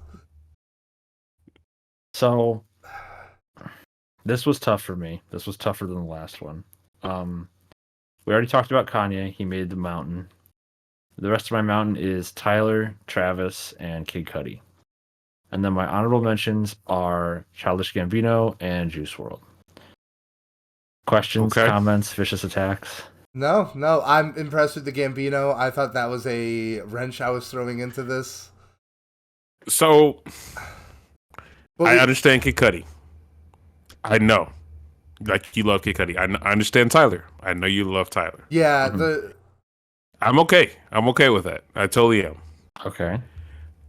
I love Travis, and I Mhm. didn't put Travis. Why Travis? I'm just Again, curious. I think it's cultural impact, man. I mean, it doesn't, for me, it's not the fact that the music is critically the best. It's not that he's the most commercial. It's that Travis, it seems, has really kind of harnessed the energy and passion of I would say it's the demographic slightly younger than us, and has really kind of become this larger than life figure when it comes to his own career in a way that few other people have. And I think it's just like that's indicative of just kind of like cultural change, and the fact that it's less so about, it's hard for me to like describe how I feel about this. It's less so about the content of lyrics or about the intensity of the words that are spoken, and it feels like it's about what the music makes you feel. And I think that's a lot of it. You know, you look at Travis's live shows, you look at the way they play out, you know, everything that comes with it, good and bad. And you see that it's just people who want to have an experience. And I think that there's an experiential component of Travis and like his kind of cult that has really not been, I guess, developed or realized by other artists in the same way. So I think culturally he's just had a huge impact, and it's an impact that's going to take more time for us to really see the effects of. See, I don't hate Okay. that. I think Travis is Okay. like a very influential figure, Yeah. I think it's a little early for like Mount Rushmore talk. And That's valid. I mean, Yeah. That's the thing. And might the other be, thing but is he's that, been like, around a long time. That's the other thing. He that has we don't been really think around about. like longer than you think he has. It's been 10 years since Yeah. Alfaro. But like my thing is, That's not wrong, but still. it's not wrong. But the thing is that like I just feel like it's like jazz. Like it's the names that aren't there that are like, but Yeah, no, I know. Where's Kendrick? Like I didn't put Kendrick, and we can talk about that. yeah. Why didn't you put Kendrick? But go ahead. Yeah. Because so this is one of the things that's like Kendrick is almost a non-debatable. Yeah. Yeah. Because like I actually have something thing. very interesting to say about that Purvis. Like. So I knew that some other people in this podcast were immediately going to go that route. That's fair. There was the sake of being of giving variety. Better content is always an excuse. I will. Yes. That is my policy. You're welcome. Second, I don't accept it. I don't accept it. We have the same opinions on this podcast, and you fucking agree with me. Me and Purvis Kendrick Lamar. It's Kendrick. Like, I mean, it's the same reason that I didn't. I don't know. It's again, it's hard for me to kind of like put into words, but the lasting effect of Kendrick on music, in my experience, has not been one of sweeping kind of cultural change and adoption. It's like, I feel like Kendrick's career for the most part has been very if you know, you know. Like people know who he is, but to really fully appreciate him, you have to be in pretty deep. I agree to one end that like he hasn't had like as big of a cultural impact. Yeah, and so for that reason, that's like kind of the lens I approach this from. It's like he doesn't speak to the masses the same way other artists on my list do. And I think, dude. Mr. Morale put up big numbers. So no, that's fair. Yeah, Mr. Morale put up numbers, but we're not talking about just his best or the top 3 album in my opinion. But we're not talking like recent stuff. We're talking the past 10 years, right? Yeah. Or like this is since 2022. And you look at the impacts that other people on the list have had in the same amount of time or less time across the general culture, and I think it's hard for me to justify Kendrick being on there from that perspective, in the sense that there are other people on this list who have done equivalent or more with less time. From the way I looked at it, which was not in terms of critically who is the best, it is who has really shifted music, trends in fashion, design, whatever. Like all of these things that kind of complement music. That's the lens I took. Yeah, generally. My one thing about that is you have a good list then. It's a good list, yeah, when you look at it that way. It's a great list. My one thing that I just want to acknowledge is like I feel like Kendrick hasn't had as big of a cultural impact as other artists, especially musically. Because I feel like he has the appeal of Kendrick is one that can't be faked. It can't be mass produced, right? Like Kendrick has earned this. Yeah, like he through is, talent. You know, not saying the other people aren't talented. No, yeah, but it's different. Yeah, and like, you know, I have some things to say about like cultural expectations and stuff, but at the end of the day, like, I love My Beautiful Dark Twisted Fantasy. I really do. But, like, for as long as I've known Purvis, I've always maintained that, like, no, To Pimp a Butterfly is the best rap album of the 21st century. Like, I've always... Purvis, am I wrong? Like, even in my most Kanye days, I maintained that. Yeah. Both of them are... You put both of them on a pedestal. Yeah. I will say that. But I do understand that. Yeah. And that's To Pimp a Butterfly, it's a different. Yeah. So like, the reason it's different is because of the topic subject. Like I feel like I think it's very different in the production too. Like the jazzier, like live music. I personally can't agree to that because My Twisted Fantasy is perfect. You will not find one flaw in that album personally. Sure. I think the production is perfect, the lyrics is perfect, the features is perfect, the music video is perfect, the concept is perfect. The album cover is perfect. Everything about the album is perfect. I just feel like the concept in To Pimp a Butterfly is a little bit better. So that's the thing. That's really like the concept is what matters because Kendrick is talking about much more. I don't want to say more serious things. No, but he's talking much more directly. Jasper, what were you gonna say? I was gonna say, like, for me, this argument effectively really doesn't matter because That's fair. we talked about Kendrick, and we also talked about To Pimp a Butterfly recently when I gave my extremely spicy take about the fact that I'm never gonna have the cultural context to appreciate this album. Yeah. So for me, like, the fact that you say it's your favorite, like, I don't even like it because I just don't have that connection.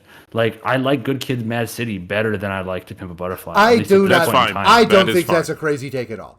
That's fine. That is totally okay. Yeah, no, that's like, not like, I like Kid, Mad City more than that's not crazy at all. Like that. Yeah, but my point is to say that, like, regardless of what the context is in terms of like when the album came out and what it represents, that's kind of why I went with this approach of like cultural impact of the artist as a whole, because it's very difficult for us as individuals to contextualize, what an album means and how to weight that in a fair way, because we all have, I guess, a bias that comes with it. Whereas, like, I think cultural impact is easier. Yeah, cultural impact is easier to like separate from a little bit and then judge more objectively, in my opinion. Yeah. I have a question then. Okay. Because I think it's only fair to approach the situation like you approached it. I'm not going to tell you to pick Kendrick over these other people if the reason you're saying is like what you've explained, which is completely fair. Yeah. What you've explained, Kanye, Tyler, the Creator, Travis Scott, Kid Cudi, all these people have influenced multiple different cultures within different industries. No doubt. Kendrick hasn't really touched fashion that much. No. Dude, I mean, he has, opinion. But in ways it's just that not have to had the same extent. Ways that have had the opposite effect. Like, he's had Nike collaborations and he's done, other collections and whatever else.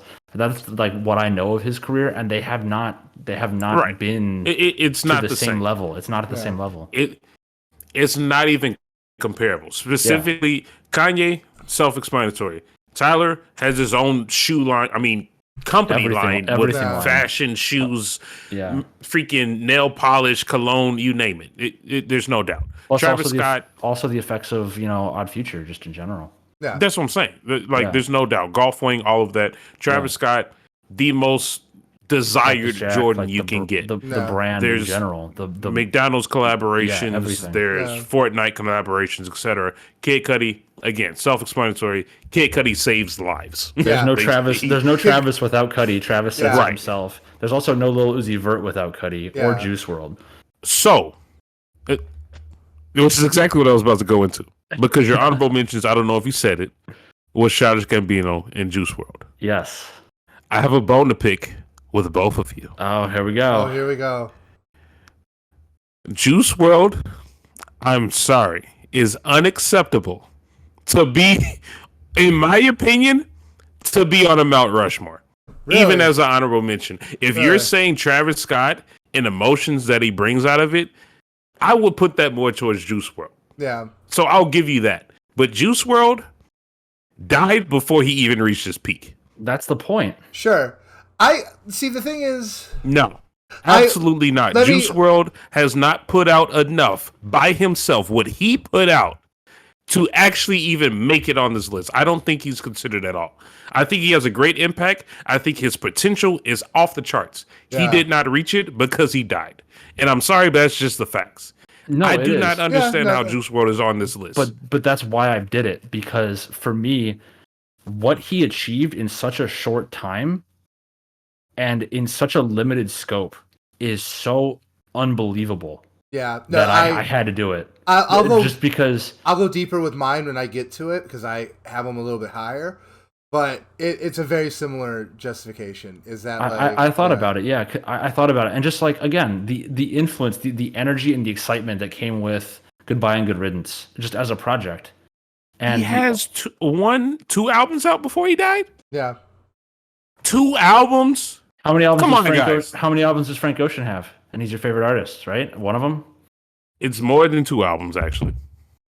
It's 2 albums. And secondly, you are not going to... Hold on. Are you about to compare Juice WRLD to Frank Ocean? Actually, though, are you going to for real? Let's talk numbers. Yeah, oh my god. Oh, don't say talk numbers, dude. Don't. I'm just I'm having fun. Don't hide behind numbers. I am not. There's no shot. Guy. I'm not with this guy. Purvis is no. Don't do this. God, I'll put Belly on my Mount Rushmore. I will put Oh Belly on my Mount God. Rushmore. There's no I'm way. dead. There is no shot. Absolutely not. I'm in the pocket. I'm No, I recording. mean, How are you? I Gonna refuse. all right. No, In all seriousness, I refuse. I don't think you can judge whether or not someone should be on a Mount Rushmore by how many projects they have out. And I think 2 I'm albums just is 2 saying albums. he didn't actually put out. Like I said, he had his potential off the charts. Juice WRLD was a one of a kind talent, but he died at an extremely young age with 2 albums out with Death Race to Love. Legends Never Die was Isn't like that mostly good of done, an album to me, in my opinion? Yeah, Legends Never Die It was was like pretty much done when 75%, right? Or like Okay, 80%. but Yeah, it maybe was, it's I just think, me, even but more. Death Race to Love and Legends Never Die aren't fantastic classic albums in any sense. I don't think they're classic albums because like we're not doing a Mount Rushmore of albums. But they don't have to be. I'm talking cultural impact and the cultural impact that Juice WRLD had as an artist. We're gonna He's have there. to put XXX then. Okay. No, XXX it's had not a the larger same. reach than Juice No, WRLD. he did not. No, he did not. I'm sorry, Mm, but you look at Juice WRLD when as it applies to like. I don't want to get. I want to say casual listeners and just in general. He had Spider-Verse. He had a single on that. He was top plays, top streams, whatever. 6-song run off of Death Race for Love. That was just like something totally like unseen before in terms of like a young artist just putting stuff out and like being successful in a way that was, I guess it's more like a like it was commercial, but it wasn't in a like a radio play kind of way. It's just like it felt like the start of something new, something like really different in terms of like the way people blew up in the industry. I just feel like with the thing with Juice WRLD, like I said, I love Juice WRLD. I'm not even gonna lie. I'm not gonna sit here and like pretend to be fake about it. I love Juice WRLD. I love what he put out. I personally think Goodbye and Good Riddance is a classic album for me. I think what his impact was phenomenal. What he meant to a culture, by far none, is one of the most important people, I think. I just think, and it's a similar concept to what Brandon said before, you can't really call something a classic without 5 years. For example, I do not think someone deserves to be on a Mount Rushmore with the very limited things that he actually put out. Now, I understand, like you mentioned, I'm not going to say that's a bad point. Frank Ocean doesn't have a huge discography, but I think Frank Ocean expands much farther past Juice WRLD. I just don't, like I mentioned earlier, and that's why I brought it up earlier while we was talking about the news, there's tiers to certain things, and I think Juice WRLD has the potential to be a top tier artist, but he didn't reach that goal. But that's what I'm saying. I just don't. That's think why he I put him reached as it. an honorable mention, because I think that if he had had more time and if he had had more of a chance to expand, he would have gotten there. That's why I put him as honorable mention. So many other people. Yeah, There's so many other people. You put 4 honorable mentions, so why don't you tell us some about those? Because I stuck to 2. Yeah, that's Yes, a fair point. I will gladly. And let me go because I also have Juice WRLD, and so we're gonna have Right, to continue this. you put Juice WRLD on your mountain. Yeah, so let me do my mountain, and then we'll do Juice WRLD, and we'll go back. Okay, so my first one, Kendrick Lamar, obvious, it's Kendrick Lamar. I think Kendrick Lamar isn't just like the best rapper alive today. I think he's the greatest living American artist. I put him on a table. I put him on the scale of like a Bob Dylan. You know, like I just think like, yeah, sure, like his cultural impact in like that sense, like in the sense of like, oh, does he have the best shoe deals? Does he have, you know, the best fashion deals? Do other people sound like Kendrick Lamar? Yeah, you're right. Like that's very minimal. But he has a Pulitzer Prize. It's Kendrick. You know, I think we based get on like, because I was very much focused on artistic output. I made an exception, but I was very much focused on artistic output. And that's why I had to put Kendrick. There's just no artists, I think, genuinely in any medium that is performing at the level that Kendrick is. The next one I put was J. Cole. We're going to be talking about J. Cole a lot. I have things to say about him, but I think it was pretty obvious. Like, I think we're all fairly positive on J. Yeah. Cole. I get that. Next one, Childish Gambino is absolutely on my Mount Rushmore, and I figured Okay. I figured this was going to be one that, like, Purvis mentioned that he had a lot of things to say. I thought this would be the one. No, I honestly, I'm okay with Childish Gambino. The one that I was like with the beef with was the Juice WRLD. Okay, so which, as you can see, my reaction. Here is my argument for Juice WRLD, right? Because he is the single artist out of all 8 that I picked that, like, I focused more on impact than output, right? And it's really for a very, very simple reason. He single-handedly legitimized SoundCloud, like the SoundCloud era, right? That's a great point. He did not single-handedly do that. Yes, he did. By bringing in older talent like Busta Rhymes, Lil Wayne, Eminem, by working with those artists, by having legitimate skill, because I think it's fair to say, look... He does have legitimate skill. I think it's fair to say that the SoundCloud era was an era in hip-hop where the skill of the rapper was less important than it ever was. Maybe maybe even less so than the era that came after it, the TikTok era, right? Because at least for that you have to have good hooks. Can I throw something in here real quick?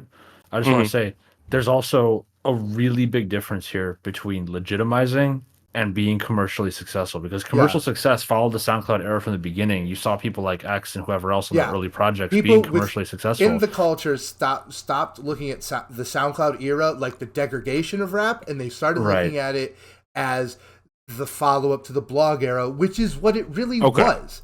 And that was, I have a question. And that was the impact Juice WRLD had, right? He's not my favorite SoundCloud artist. My favorite SoundCloud artist is in my honorable mentions. But, like, Denzel Curry is in my honorable mentions because I think he has... Okay, no. Wait. I just don't understand that logic. What? You just said Juice WRLD was, like, the front runner reason SoundCloud because I'm not talking about... Because, like, this is one that I'm not talking about the way the output affected me personally. This one, I'm looking at the culture. And the fact of the matter is that, like, as great as Denzel Curry is, he just never was as popular as Juice WRLD. He wasn't the one that legitimized SoundCloud. He wasn't the one, you know. I think he's a part of it, but I do not want to give... I don't want to give Juice WRLD the full credit. I think he is one of the front runners, but you cannot tell me XXXTentacion. You cannot tell me Playboy Cardi. You cannot tell me Lil Uzi Vert. You cannot tell me 21 Savage. All these people that grew up with SoundCloud. Perfect. You're not going to tell me Juice WRLD outshines all of them clearly. He does not clear all of them. I'm not saying he clears all of them, like in a direct comparison, right? First off, like at the time that he died, I might say he was better than all those names. And also, fuck XXX. I 100% think Juice WRLD deserves this more than XXX. That's fine. In every possible way. But yeah, no, the thing is that, like, all those artists you mentioned, none of them impacted the generations that came before them. And we have to recognize that while that's not necessary, it's important in the legitimization of the wave in the culture. So Juice WRLD is bigger than Lil Uzi Vert?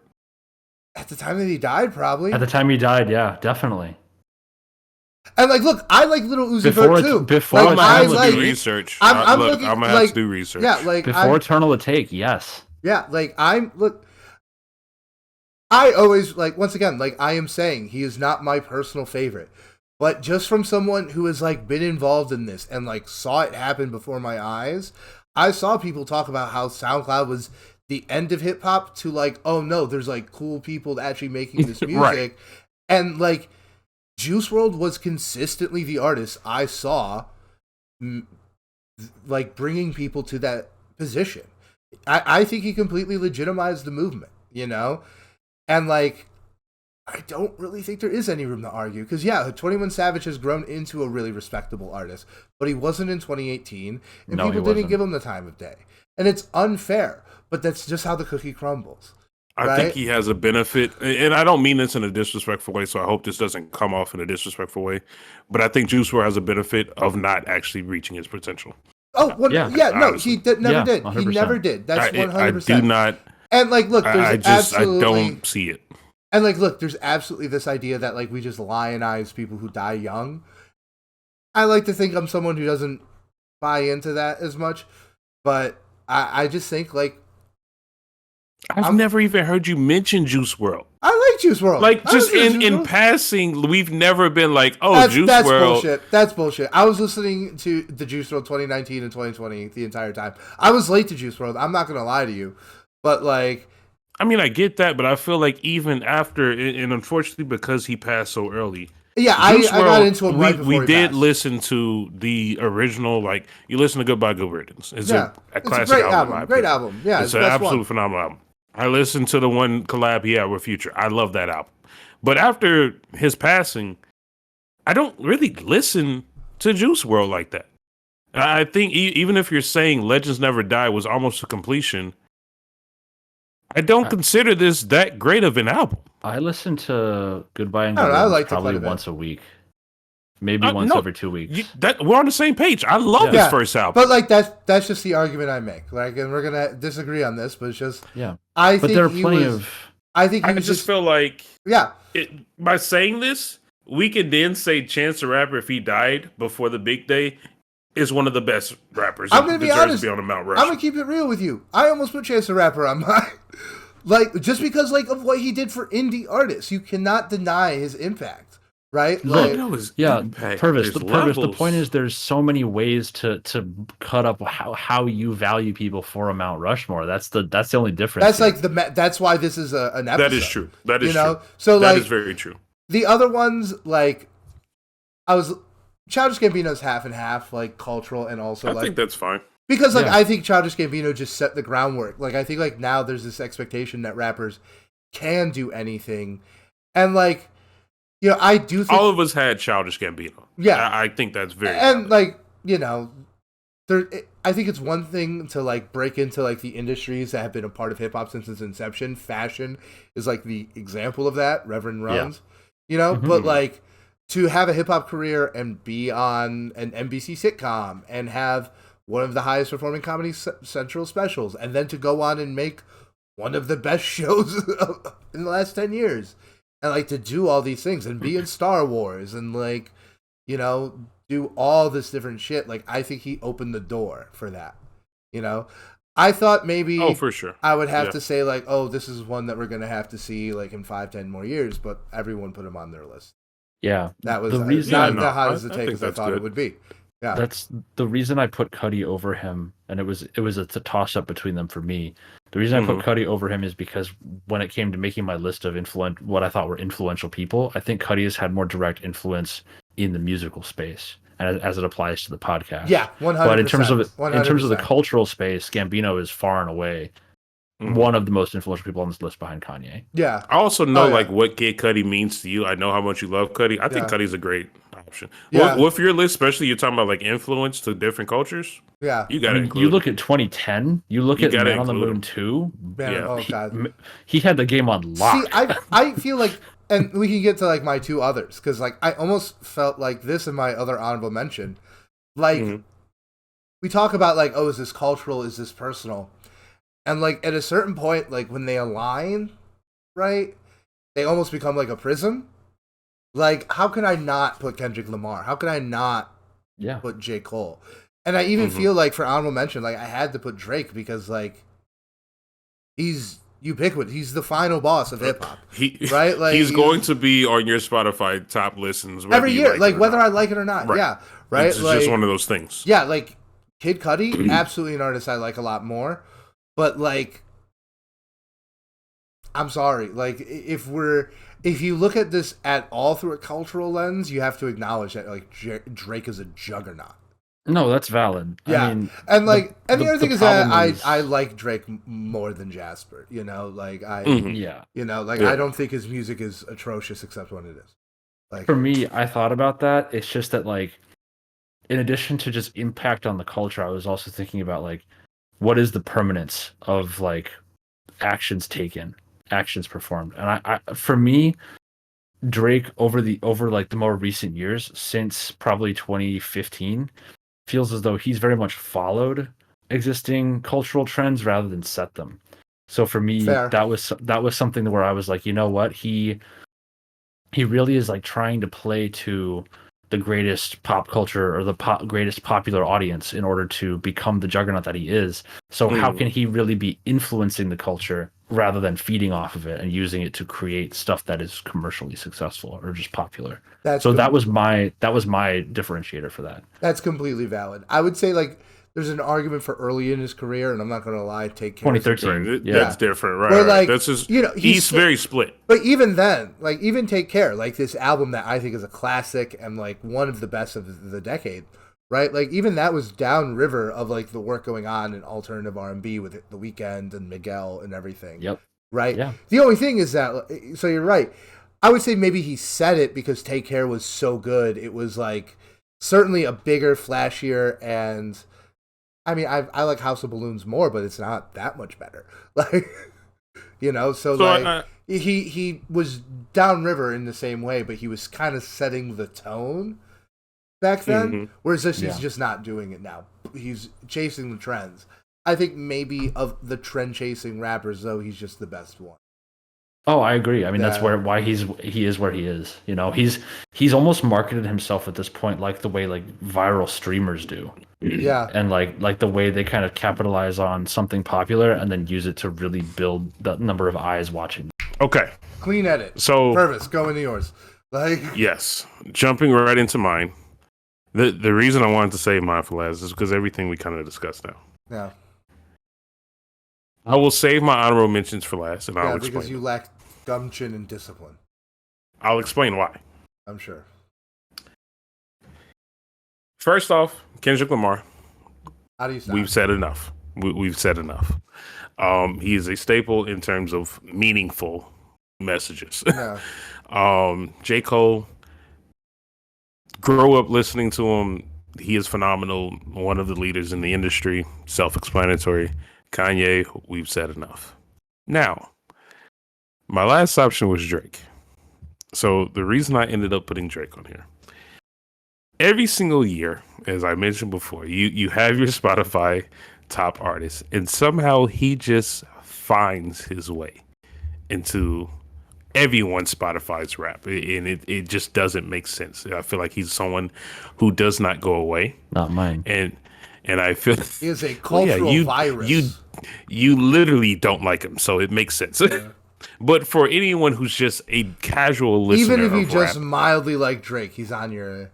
Yeah, he's going to come up, and I feel like that within itself is an accomplishment. Which, circling back to my mini rant, don't get me wrong, I understand Juice WRLD now. I'm not like both of you are valid in that reasoning, but I feel like the reason I freak out about these things is just because I feel like there's certain levels to things, and when you are talking about the top tier of things, as I mentioned earlier, this is really 2 or 3 steps away from like a classic conversation that we always have. Yeah. I feel like there needs to be a certain tier that you need to reach. Yeah. And in terms of accolades, impact, influence, you're not really going to get bigger than Drake. Now, the quality does differ, and I'm not dumb. I acknowledge that.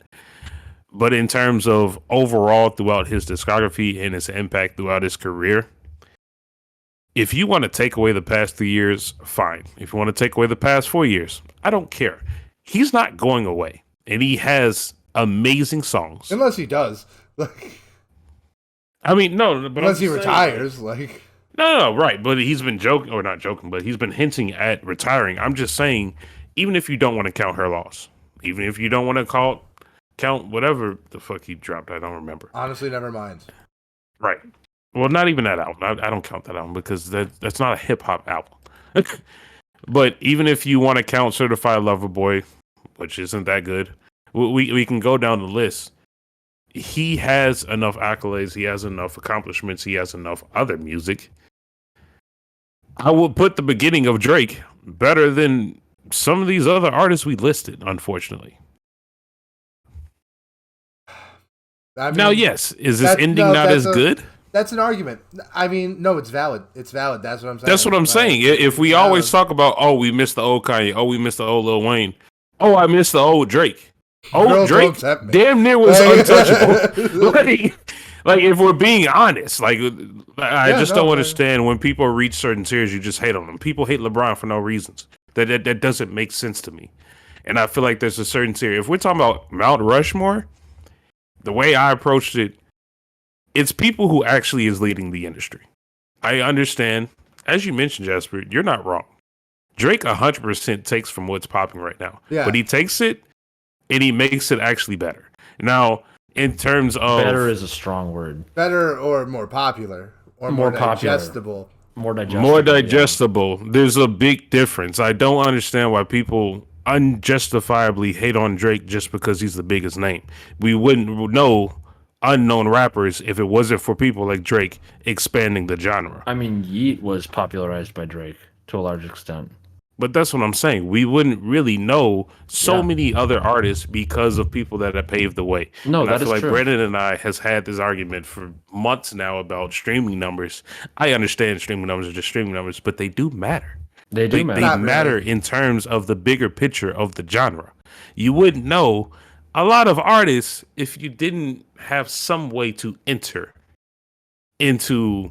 Yeah, but streaming does like the full thing. I can tell that you didn't watch the we video. Wouldn't know I the put smaller in the Discord names because streaming is actually, and we have numbers to back this up. Streaming is not very good at showing people new artists.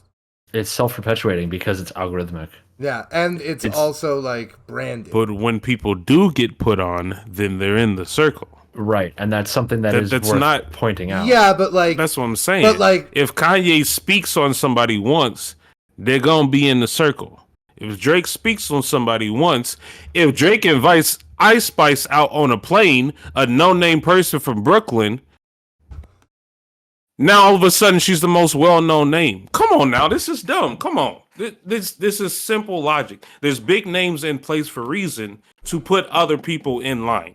No, now, I mean, unfortunately, they set the trends, valid. but like, I just don't understand why hating on a big name when he's had a longer career that's justified. I agree that there's a reason he's at that point. I agree that Drake has always been unreasonably hated, even in his early days, right? Like, no, that's valid. Like 100%. I remember especially like when, Thank Me Later and Take Care were coming out, like...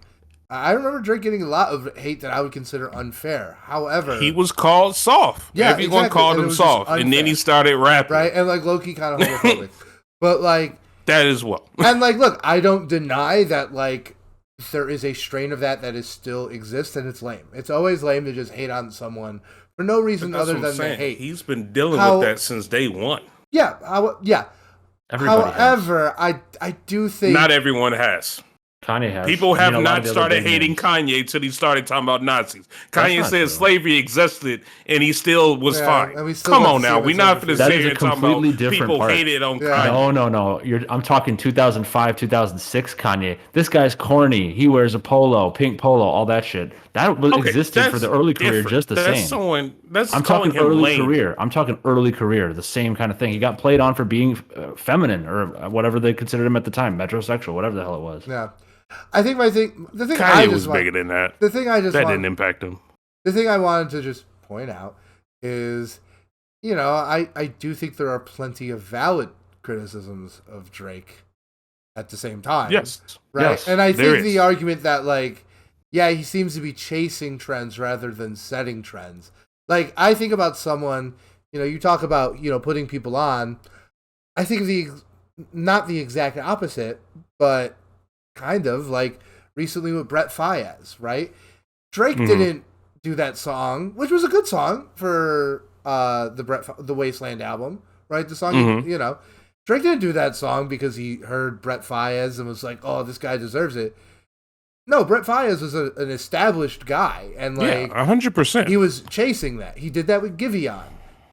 He kind of did that with house music, like. Giveon was not a known name. No one knew who Giveon was before the Chicago song. Giveon did not exist. Giveon did not exist. Okay, don't before the Chicago song. Okay, I don't even know who that is. You're not gonna sit here and lie to me about that. Come on now. I know people have listened to Giveon since before the Chicago song. But, come on now. I just look. My point being, Bad Bunny, like he teamed up with these people like after they start getting big nowadays. I mean, look, I'm not saying that he doesn't contribute positively to the culture. I'm just saying that like the criticism that he is not the creative leader of it anymore, I think is completely valid. And like honestly kind of seems a little pig-headed to deny. Like yeah, I don't deny that at all, but I feel like people just focus on what's recent. People act like his career is bad when it's not at all. Yeah, no, you can totally say like, yeah, his earlier stuff is still relevant. Look, I have him as an honorable mention for that reason because you're right. Like, look, I'll Take Care over every Travis album.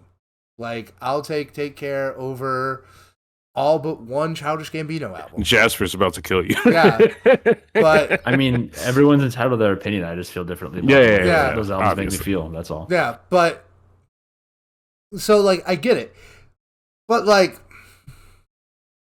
if the argument, if the come on now is like, oh, he's so big, and you have to rely on those numbers, I think that's the coward's way out.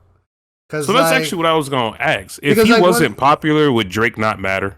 Like, if we're actually being serious, he would if Drake not. I don't wasn't think popular. If Drake was as popular as Tyler the Creator, I don't think he would have a career anymore because of the run from Views to More Life to Scorpion to Certified Lover Just Boy kinda to Honestly killed it down. Nevermind, right? Like, and look, I like some of those albums. I like songs off those albums. Like I don't think those albums are irredeemably bad, but that stretch of work would have killed anyone's career. I think if he had released those at let's say the way Tyler's peak popular now, in say 2015, if Drake had released like Views when he was as popular as Tyler is now, yeah, by now we would see him looking like his career would be like where Freddie Gibbs is now. I don't see that. I don't see the. What do you mean by the Freddie Gibbs one? Like I'm just curious. Freddie Gibbs is being like more not. Like less Oh, you mean like known. Completely under the mainstream? Yes, you exactly. Know, it would have taken him out of the mainstream. Yeah, he's in the middle current between the mainstream and the underground. You know, exactly. Kind of like where Freddie Gibbs, Pusha T. It's like there might be a core audience there. There might be a core audience who really likes his sound, but he's not going to pull new people. Yeah, he's not going to be opening Soldier Field. He's going to be doing the Metro. Yeah. Yeah, I feel like even that comment takes away from Pusha T or Freddie Gibbs. I feel like those are big names. Those are two very different names, though. Yeah, Pusha T might have not been the best one. I was freestyling there. Okay, but even still, Freddie Gibbs, that's a pretty well-known name. Is he well-known, or is he well-known around hip-hop nerds who give him respect? Because like, I saw Freddie Gibbs in concert. He sold 1,000 tickets. He sold out the Metro, but it sold out the day before. Like... You know, in Chicago. So it's Smino and Jid? Same situation. Are these people not main names? It's the same thing. Well, no, they're different. They're different markets. That's all. Like, not different markets, but different demographics, different points in the culture, right? Yeah, no, I think it is almost certainly true that Jid and Smino probably got more streams than Freddie Gibbs on their albums last year. I don't know for a fact. But like, that would make sense. We don't even have to check that. Yeah, that seems valid. You know, like, and think about Freddie it. Gibbs is about to cannibalize his career, but that's besides the point. Yeah, and it's like, you know, so I definitely think I don't think he'd be that small because I think we might be a little guilty of this as well, and this might help Purvis a little bit. But let's not overlook the fact that like there's an entire half of the hip hop fandom that Drake appealed to for most of his career. And that's women, and like that's not nothing. Like no, it's not. Like the fact that Kendrick ain't pulling in a woman. J. Cole might. I think Kanye might, but nobody's pulling in women like Drake. No, none. Kendrick Lamar is not even close. No, Kendrick. I know so many women who love Kendrick Lamar, but no, you're right. Like Drake has like appeals to the female audience of this genre in a way like no other artist, right? And like, look, I know that's probably not where you were thinking. But like, but it counts. It counts, right? And like, those are listeners in our demographic. So like, even if he did have gotta count that, in my opinion, a career-ending run with those albums, right? I don't think he would be as small as like. I don't think he would be doing shows for 1,000 people. You know what I mean? Right. That's all. You know, like once again, I had him on my honorable mentions because I think he has had like a very bad run. But he's undeniably huge. I just don't think that's a good reason in and of itself. I do not think his popularity alone should put him on the Mount Rushmore. Because if so, we owe an apology to LL Cool J. Like facts. Like so that's what I'm saying though. His popularity alone doesn't put him on. Yeah, and he's actually talented. That's the thing. Yes, but I have an honest question for you. If you were someone, you know, who I don't even know, like just 2 years younger than you, like whose only point of reference to Drake was More Life, was Views, was Certified Lover Boy, I would forgive you for thinking that maybe he's not the most. He's certainly significantly less talented than the other three on your list. Like, I would. So that's the thing. Yeah, I would say in terms of actually rap quality, obviously Kendrick, J. Cole, and Kanye I put above them. And if I was younger and didn't get to experience Take Care, didn't get to experience Views or whatever, nothing was the same. Nothing was the same. Just saying. If you're reading this, it's not too late. Right. I'm just saying, if I didn't live through that, even still, you still have to go back and listen to these artists' career. I'm not finna take the pre-blog era and be like, I didn't listen to Lil Wayne, he's not good. That's not a valid excuse.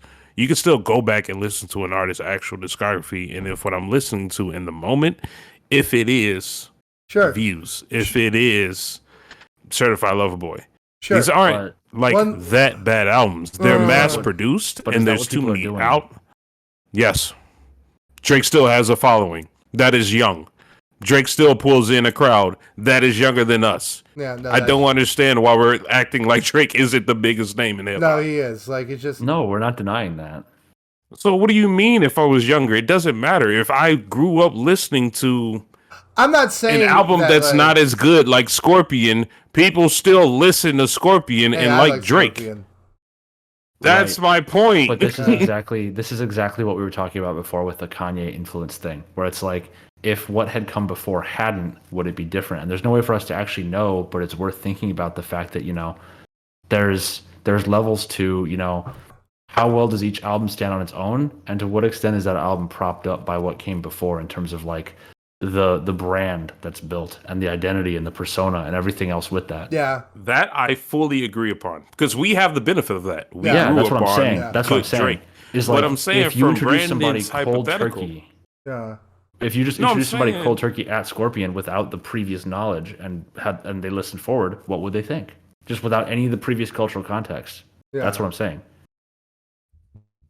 But I know, but even going off of that, with Brandon's hypothetical, if I was 5 years younger, people are still listening to Drake. Like yeah, I get it. I understand. Like, we have the benefit of saying, Drake is better. We have the benefit of saying Kanye, Kanye's better. We have the benefit of saying, Lil Wayne is better. We could go down the list of 10,000 artists that we can say the old artist is better. Whatever, man. Jid better. Jid better. It's just gonna come down to this, right? And it's the thing that I've always say, and you hate this so much, but it's just like numbers ultimately don't mean anything. Like, numbers mean everything. No, they don't. And I'm not okay. Numbers don't mean everything. No, but numbers you become irrelevant discount numbers when it doesn't make sense. Numbers matter to the entire industry, to the genre. I'm not saying Drake is better than these others' names, but you pretending like streaming numbers don't matter does not make sense. They don't. Streaming numbers are 10 years old. Like, listen, we're gonna take numbers still matter. We're gonna take a left turn here. I'm just gonna put something in here that neither of you are gonna like, because I was looking something up from last week when we were talking about gun. Like, when we were talking about Gambino versus Tyler, right? Oh my god! And the permanence. Since we're talking numbers, I'm just gonna give you an example of how this can be flawed, or in your view, might be flawed. Correct. I looked up the sales numbers of Because the Internet versus Igor. In 10 years, Because the Internet has sold 500,000 copies. In 3 years, Igor sold more than that. In 3 years, Igor has sold double and has gone platinum. Brandon, you're the childish Gambino person. Once again, like, I don't think that shit matters. Like I know, but I'm just think- saying, like, this is the kind of thing that we see. It's like there's differences in time and technology and all these things that impact these numbers. So I just think it's like it's a data point, but I don't think you can rely on it. I don't think it's fair to rely on it. yeah, I just think like that stuff gets eroded. But it's not fair to discredit it. No, it I don't doesn't think make you can sense to I not don't think you can matter. discredit it either. I think it has to be a data point. You have to take it as a frame of reference But to the put thing- yourself But in these the aren't context of when that came out. outliers. Yeah, but the thing Like is these aren't that, like, outliers in the numbers. These are real raw numbers. Okay, but that like, impact all of the artists. But like the thing is, music, right?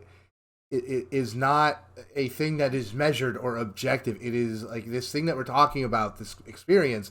It's any kind of effort to like quantify this with numbers is just trying to put a square block in a circle. It's all just trying to quantify the unquantifiable. And I say, why don't we just not do that? Because the fact of the matter is, music has been a large part of people's lives for thousands of years before people bought it. People have gone to see live music since we were still on the savannah in Africa, right? And hip hop itself has strong like consumerist origins of being music that wasn't even recorded when it was invented, right? I feel like it's not meant and the for other the thing masses is that necessarily. Personally, I think the commodification and the commercialization of hip hop is the problem. I don't think it's like a new generation of rappers. I don't think it's, producers, who love 808s and hi-hats. I don't think it's any of that stuff. I think it is this over like fascination on numbers when like this is something that in the most generous things, in the most generous of outlooks, has been around for 5% of like recorded music. Like I think if we are going to talk about these things like as pieces of art, as cultural artifacts, I actually think that requires us to dismiss the numbers to a degree, right? Now I understand that like I'm not the only person on this show, so there's going to be other perspectives. Right. But the thing is that like no, I think it is actually like completely valid to have conversations that completely disregard the numbers. There are completely valid and very boring conversations to have that are only the numbers, right? Like, that's my thing. And the other thing is that I think not only are these conversations possible, but it behooves us to want to engage in them. So that just to jump in for a second, that kind of gives some credence to what I was saying, where the numbers do serve as useful in that they are a data point. They give you a frame of reference for what is popular, to what extent it is popular given the tech available at the time to use it, whether it's streaming, purchasing albums, whatever. It gives you like context for that particular piece of music, art, whatever. But at the same time, numbers are never going to critically tell the story when it comes to what a piece is and what the actual cultural impact of that piece is. Right. And it's like, do you know the sales numbers behind Straight Outta Compton? They were recorded. You could Google it, but like, how much do you? It's never going to reflect. How much do you think about that? These conversations erode, and that erosion themselves is kind of evidence that they are ultimately a little pointless. Look, no. This is what I would say.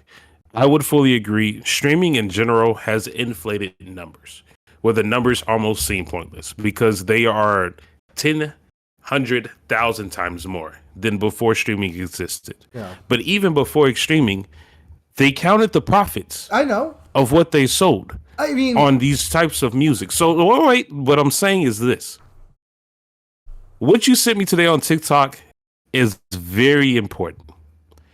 When you go get your master's or go get your PhD or whatever it is, there is a difference between studying economics and studying business.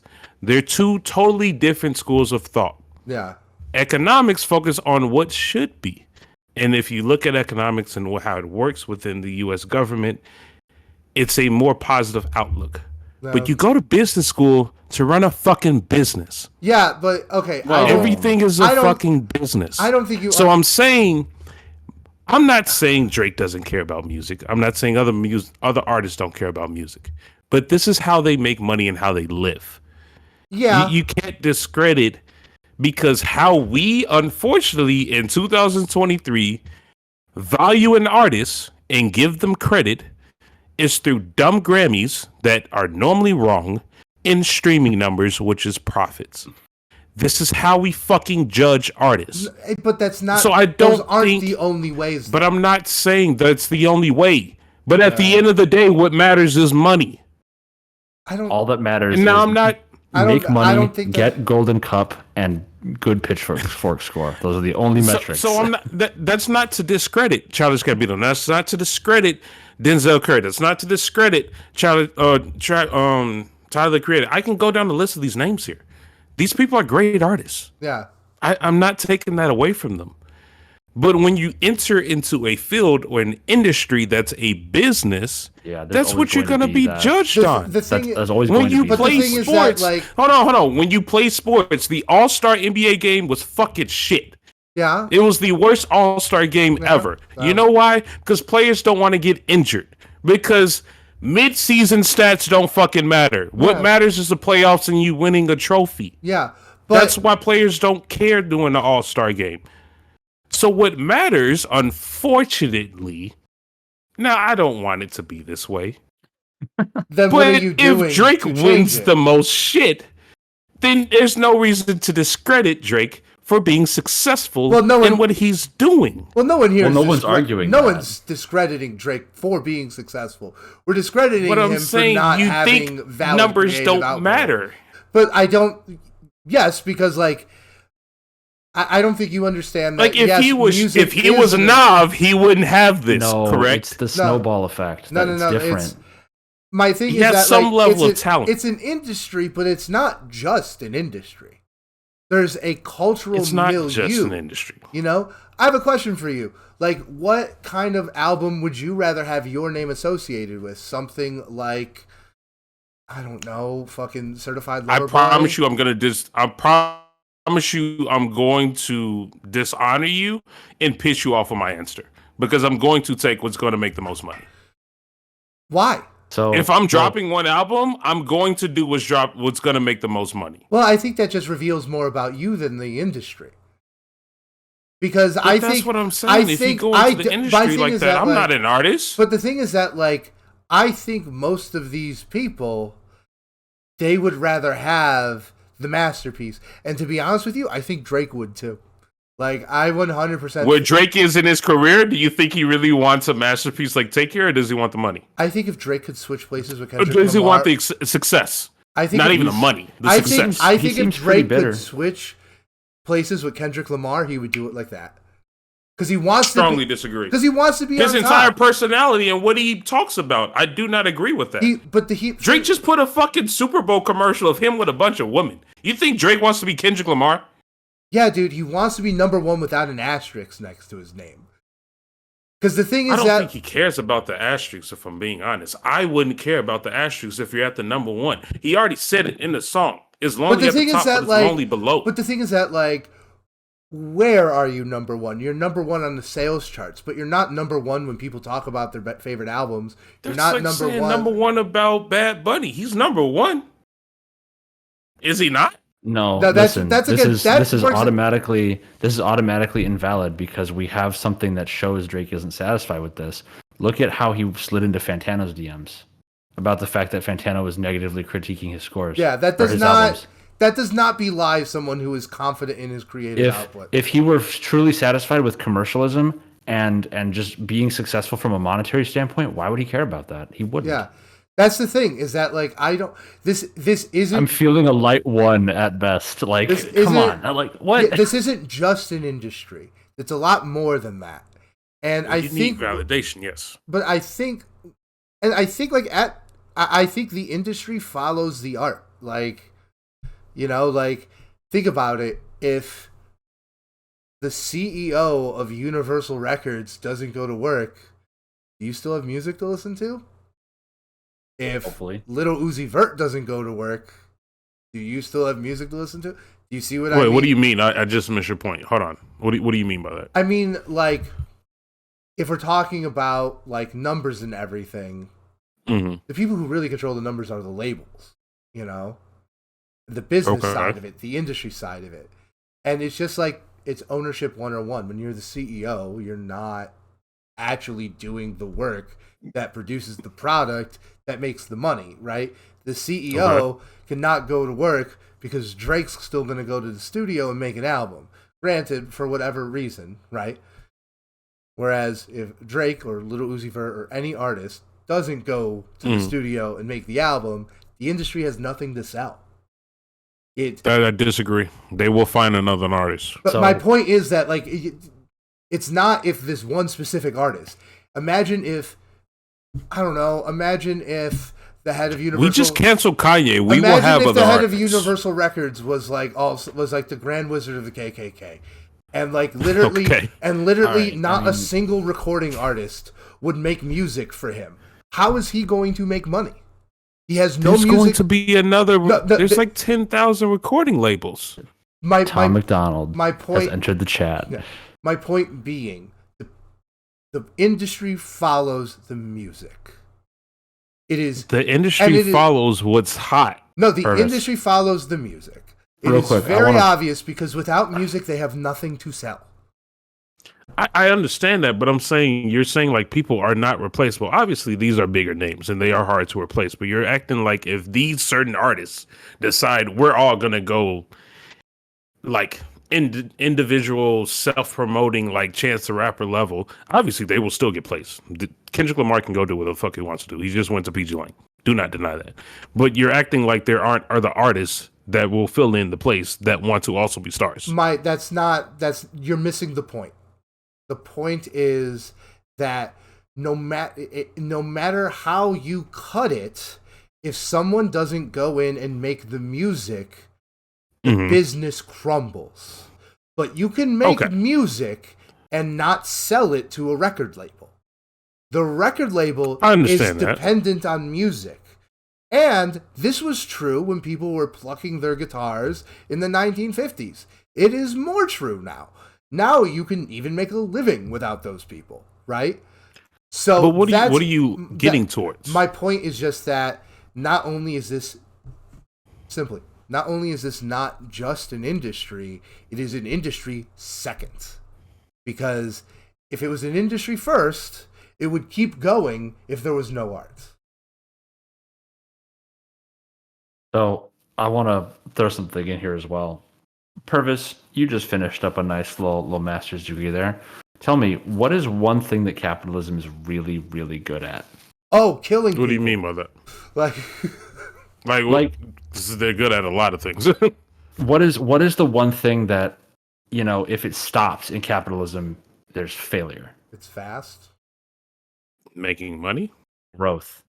Okay, growth. Okay. You constantly have to have growth in a capitalist structure for it to exist, right? If you look at Caterpillar, right, the construction equipment manufacturer, in 2018 they made a lot of money. They didn't hit their profit target by like 0.8%. Their stock tanked because people lost confidence in their ability based on projection. Oh no, the growth wasn't where we expected it to be. Now, the music industry has to exist within a capitalist structure. That is all we know as consumers, as individuals, as Americans, whatever. Right? What we live in. Right. I mean, that's exactly. Not true. There are like record labels that are co-ops, which is the main output. Output. Even so, those co-ops exist within a capitalist framework that require these things to exist. Pretty much everything in America, right? Yeah, it's very difficult for most people to imagine life without this, right? Yeah. So, in that sense, the perpetuation of success and commercialism for an album, based on the size of the artist, is pretty much predetermined because you have, with every release, you have greater resources, greater funds being allocated to then spread that and distribute and grow to more people. So you see music careers follow the trajectory of industries or even capitalism in general, in that if you're not growing, you're dying. And these perpetuating labels who have a huge stake, they're the primary stakeholder in these artists, are the ones who are going to push them to these heights. Look at how heavily Scorpion was promoted on Spotify when it came out relative to other projects, just in general. And it's because, mass marketed. The previous album has to do better than the last one. Otherwise, what does that say about public perception? Just given the capitalist framework we live in. Yeah. So, in a sense, the numbers are misleading because there's a skew and there's a bias there towards already large players. Yeah. So that's just I like don't something. deny that at all. So yeah, it's something to keep in mind. Is like the bigger they are, the bigger they're going to continue to get because that's the way our system is designed to work. It's like Mario Kart in reverse. Go off, King. Mario Kart in reverse. You know how in Mario Kart, when you're in the back of the pack, you get the best weapons? Yeah, it's the opposite. Capitalism, when you're in the front, you get the best weapons. Hell yeah, blue shells, bitch. That was a deep cut. It's Mario Kart. It's the highest. I appreciate that. No, it's the Drake of video games. Mario Kart out of nowhere. You cannot blame me for being like, "What do you mean?" I didn't understand. Yeah. What do you mean by Mario Kart? Yeah, I didn't expect Mario Kart. And like, look, as the fervent anti-capitalist on this podcast, I would say that just because it is hard to imagine life outside of these systems doesn't mean we shouldn't try. No, of course. Yeah. But, this is true. The reality of the situation is, we find ourselves in the framework. That's pretty much all we know for the time being. And that's the way we're going to continue to interpret art, music, and everything else in our lives. Yeah. Right. And especially off what you just said, Drake is Apple. Yeah. Apple doesn't really grow every year, but you're going to get a new phone. Yeah. It becomes easier to have mass market adoption when you are that size because you have the resources to force mass market adoption in one way or another. Yeah.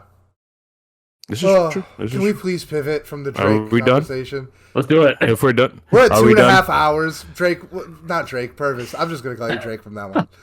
Explain your 4. That's fine. Explain your 4 honorable mentions real quick. Oh, yeah, I didn't even mention that. Okay, I'm going to whip through this. Okay. I'm going to start with the last 2. Okay. Tyler, the Creator, Childish Gambino. What I'm going to do is go ahead and erase these. Because I think they deserve to be on the top 4, but I just didn't include them.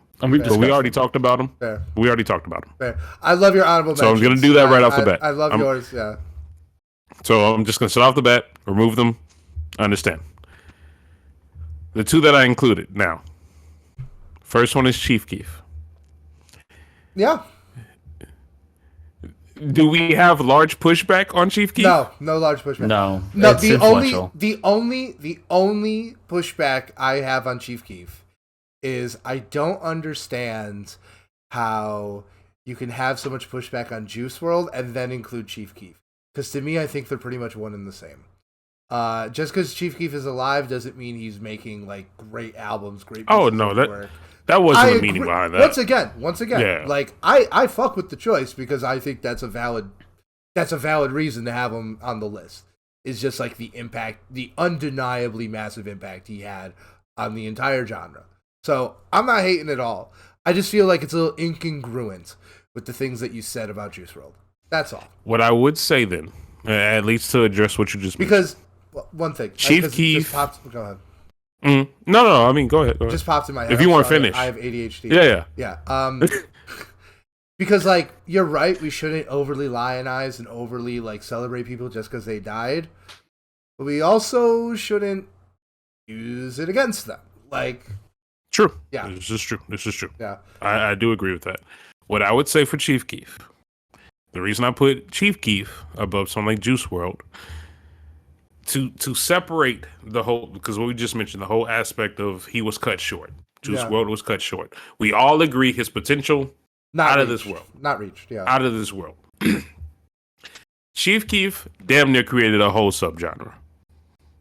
And I think we could all agree on that. Yeah, 100%. Chief Keef was one of the front runners for actual trap music. He is still in the genre creating as a front runner. Drill. He literally created it. Yeah, he literally created. Personally, I don't know if I could say Juice WRLD created SoundCloud. No, I feel like he was a front runner. No, I feel like he was a front runner.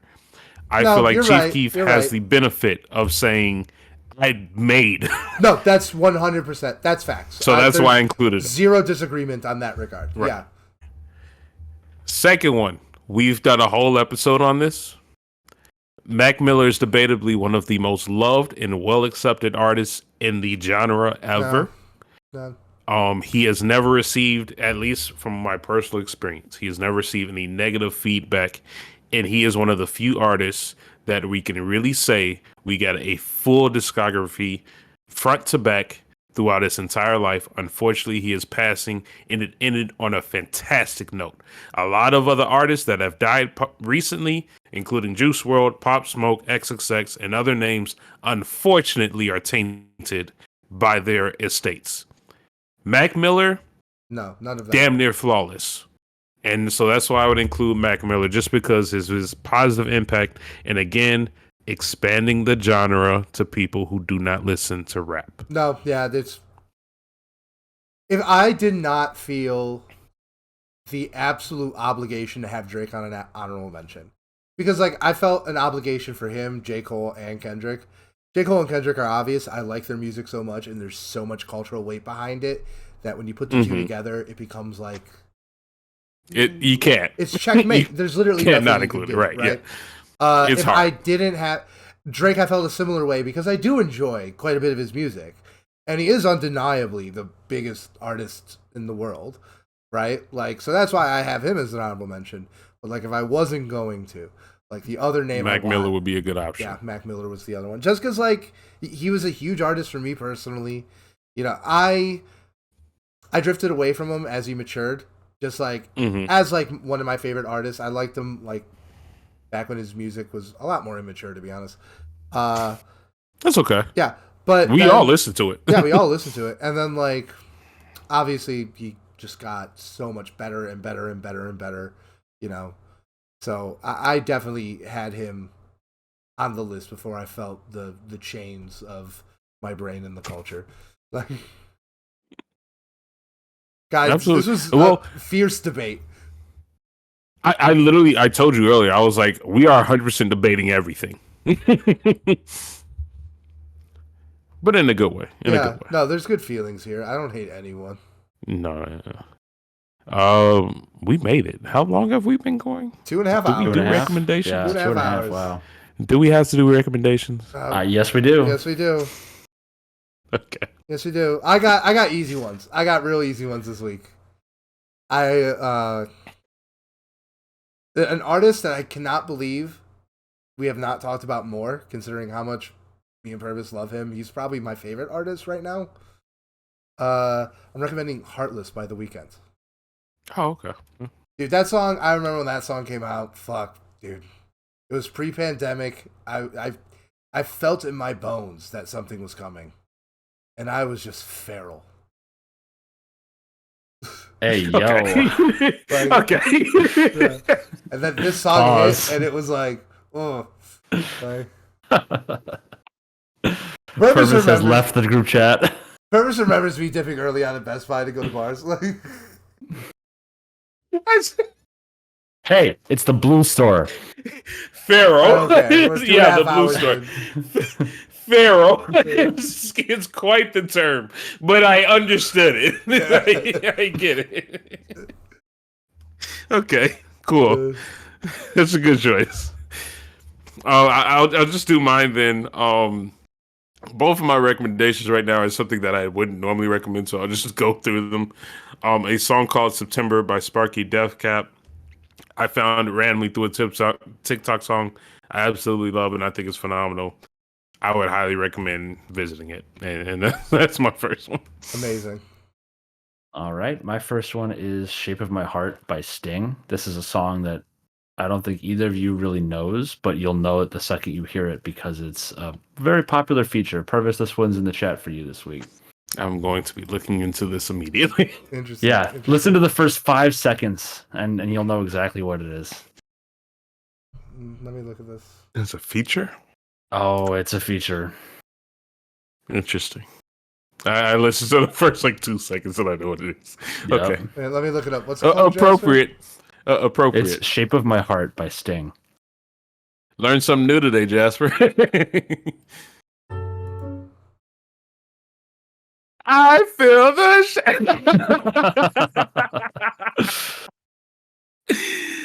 Good song. Good song. I'm gonna have to turn. It's not going through my headphones for some reason. So, Brandon, I'll give you a little fun tip here, or a little piece of trivia for you. Being the film buff that you are, this song is the film, man. This song was not popular when it came out. This was part of Sting's solo career, a little over the top, yada yada yada. what did cause this song to become popular and prominent before it was used as a feature or as a sample was it was the credits song for hit 90s movie Leon the Professional. Okay. I gotta listen to it now, but now I know I'll definitely. It makes sense. I'll definitely recognize it. Yeah, it's so. For those who don't know in the audience, Leon the Professional, great movie. Go watch it. I think it might still be on Netflix, but it's Natalie Portman's first breakout hit. I think it was the first thing she was ever actually in. I think so too. It's a very good movie. Yeah. So yeah, there you go. Little piece of film trivia for you. Perfect. I appreciate that. Perfect. I like that. So I'm gonna recommend the song from Cocaine Bear. No, I'm kidding. All right, I'm actually recommending a song. We've done a lot today, Brandon. I'm actually recommending a song by an artist we talked about a lot today because it showed up on my shuffle, and I'm like, boom, boom, boom, boom. I'm recommending Triple X by Kendrick Lamar featuring U2. That's a great song. Yeah, and here's the thing. This is why I want to recommend it because I remember hearing like, what the fuck is U2 gonna do in a Kendrick Lamar song? Why are they definitely. here? When we saw that, why like, are what's they going in on the here? same state? Like, let alone the same studio, let alone the same song. Like, okay, it's California. Come on. Yeah. but it works. It totally. It does not. It fits. It does not bring it down at all. It works excellently. Bono's little part is like really good. Incredible, fantastic song. I love it. I'm in. My second song then will be a song by Switchfoot that I found through Twitter. Somebody sent me like a rock song. It's called Meant to Love or Meant to Live. I'm sorry about that. Switchfoot, that's interesting. Yeah, it's something I've never heard before, as you can tell. I thought it was a fantastic song. It's a good, like, I know this is going to sound weird, but it's a good mixtape song in terms of like an NBA mixtape song. Yeah, I feel but like there's highlights and then there's like heavy rock when they go to score. I thought it fit. I liked it. So that'll be my second one. All right. Jasper closes out. My second one is one that I'm sure you both know really well. Right now, it is my second favorite 10-minute song. It's Tyler the Creator. We're going to do an episode on that. Tyler the Creator, Sweet / I Thought You Wanted to Dance. Really nice cut. Good track. Fantastic song. Good track. Song. Right now, second in my 10-minute song rotation, only to Pyramids. God, excellent choice. I love Pyramids. Excellent choice. I wish there was a pyramid in Chicago just so I can stand in front of it and like Look, as long as third is either Runaway or Dying of Thirst, I'm okay with that list. Dying of Thirst. Mortal Man is working its way up the list. It really is. Man, but personally, I'll take Dying of Thirst. Dying of Thirst is incredible. It's an absolutely incredible song. But when shit hits the fan, will you be a fan? Will you be a fan? All the time, I say to Rachel, like, are you going to stay loyal if those 25 years occur? And she goes, stop asking this question. She's like, you're not going to jail. You know, I have a question. Speaking of questions, to close this out here, why did none of us put MF Doom on our Mount Rushmore? It was very close. I was going to put MF Doom, but I haven't done my deep dive this year. Yeah, I'm actually doing a full deep dive. It's not. I was not an MF Doom guy growing up. I listened to him, what I'm saying. But it's not. It's just your favorite rapper's favorite rapper. Yeah. I was about to say, what we will end the podcast with, all three of us will be doing an MF Doom deep dive this year at some point. It is insane, like how many awesome artists you just immediately disqualified from Mount Rushmore. Like to think about your favorite rapper's favorite rapper. The rapper me and Purvis both had. Like his favorite rapper is also my favorite rapper, Killer Mike. He's not on the Mount Rushmore. Yeah. My favorite producer, LP. He's not on the Rushmore. Like, and I felt like those were pretty obvious choices. So like even like I actually did research. Yeah. I found a website that did like the top 20, top 30 for each 10 years. Yeah. Killer Mike was on the list. And he was high. Yeah. He was like 16 for was it 2010 or something like that? He was high. Nobody put Ghostface Killah. Nobody put anybody from Wu-Tang. Nothing. I was avoiding groups. It's the group. I was actively avoiding groups. But they all do have solo careers out of those groups, right? Wu-Tang more than because Ice Cube is technically, NWA, all that. That's why. Like that. But he didn't put Dr. Dre. Right. Yeah, right. that's why. Because Yeah. like I Hey. had two choices that were like fundamentally groups, right? Ice Cube, who Yeah. Ice Cube has a great solo career. Don't get me wrong, but like fundamentally part of a group, and Reverend Run, and it was Yeah. like And great acting. I just had And to. then Purvis, you had Andre 3000. Yeah, I know. I know. I was going like Andre 3000 was one I really wanted to put on the list. I felt like I had to have Eminem on the honorable mentions because it's like, How can you not? how do you not? I knew you But guys were gonna put him, so I didn't put him. That's another thing. That's a completely valid point. That was Yeah. all right, guys. I gotta go edit this beast. I'm gonna go eat. Okay. Good night. Good luck and Merry Christmas. God's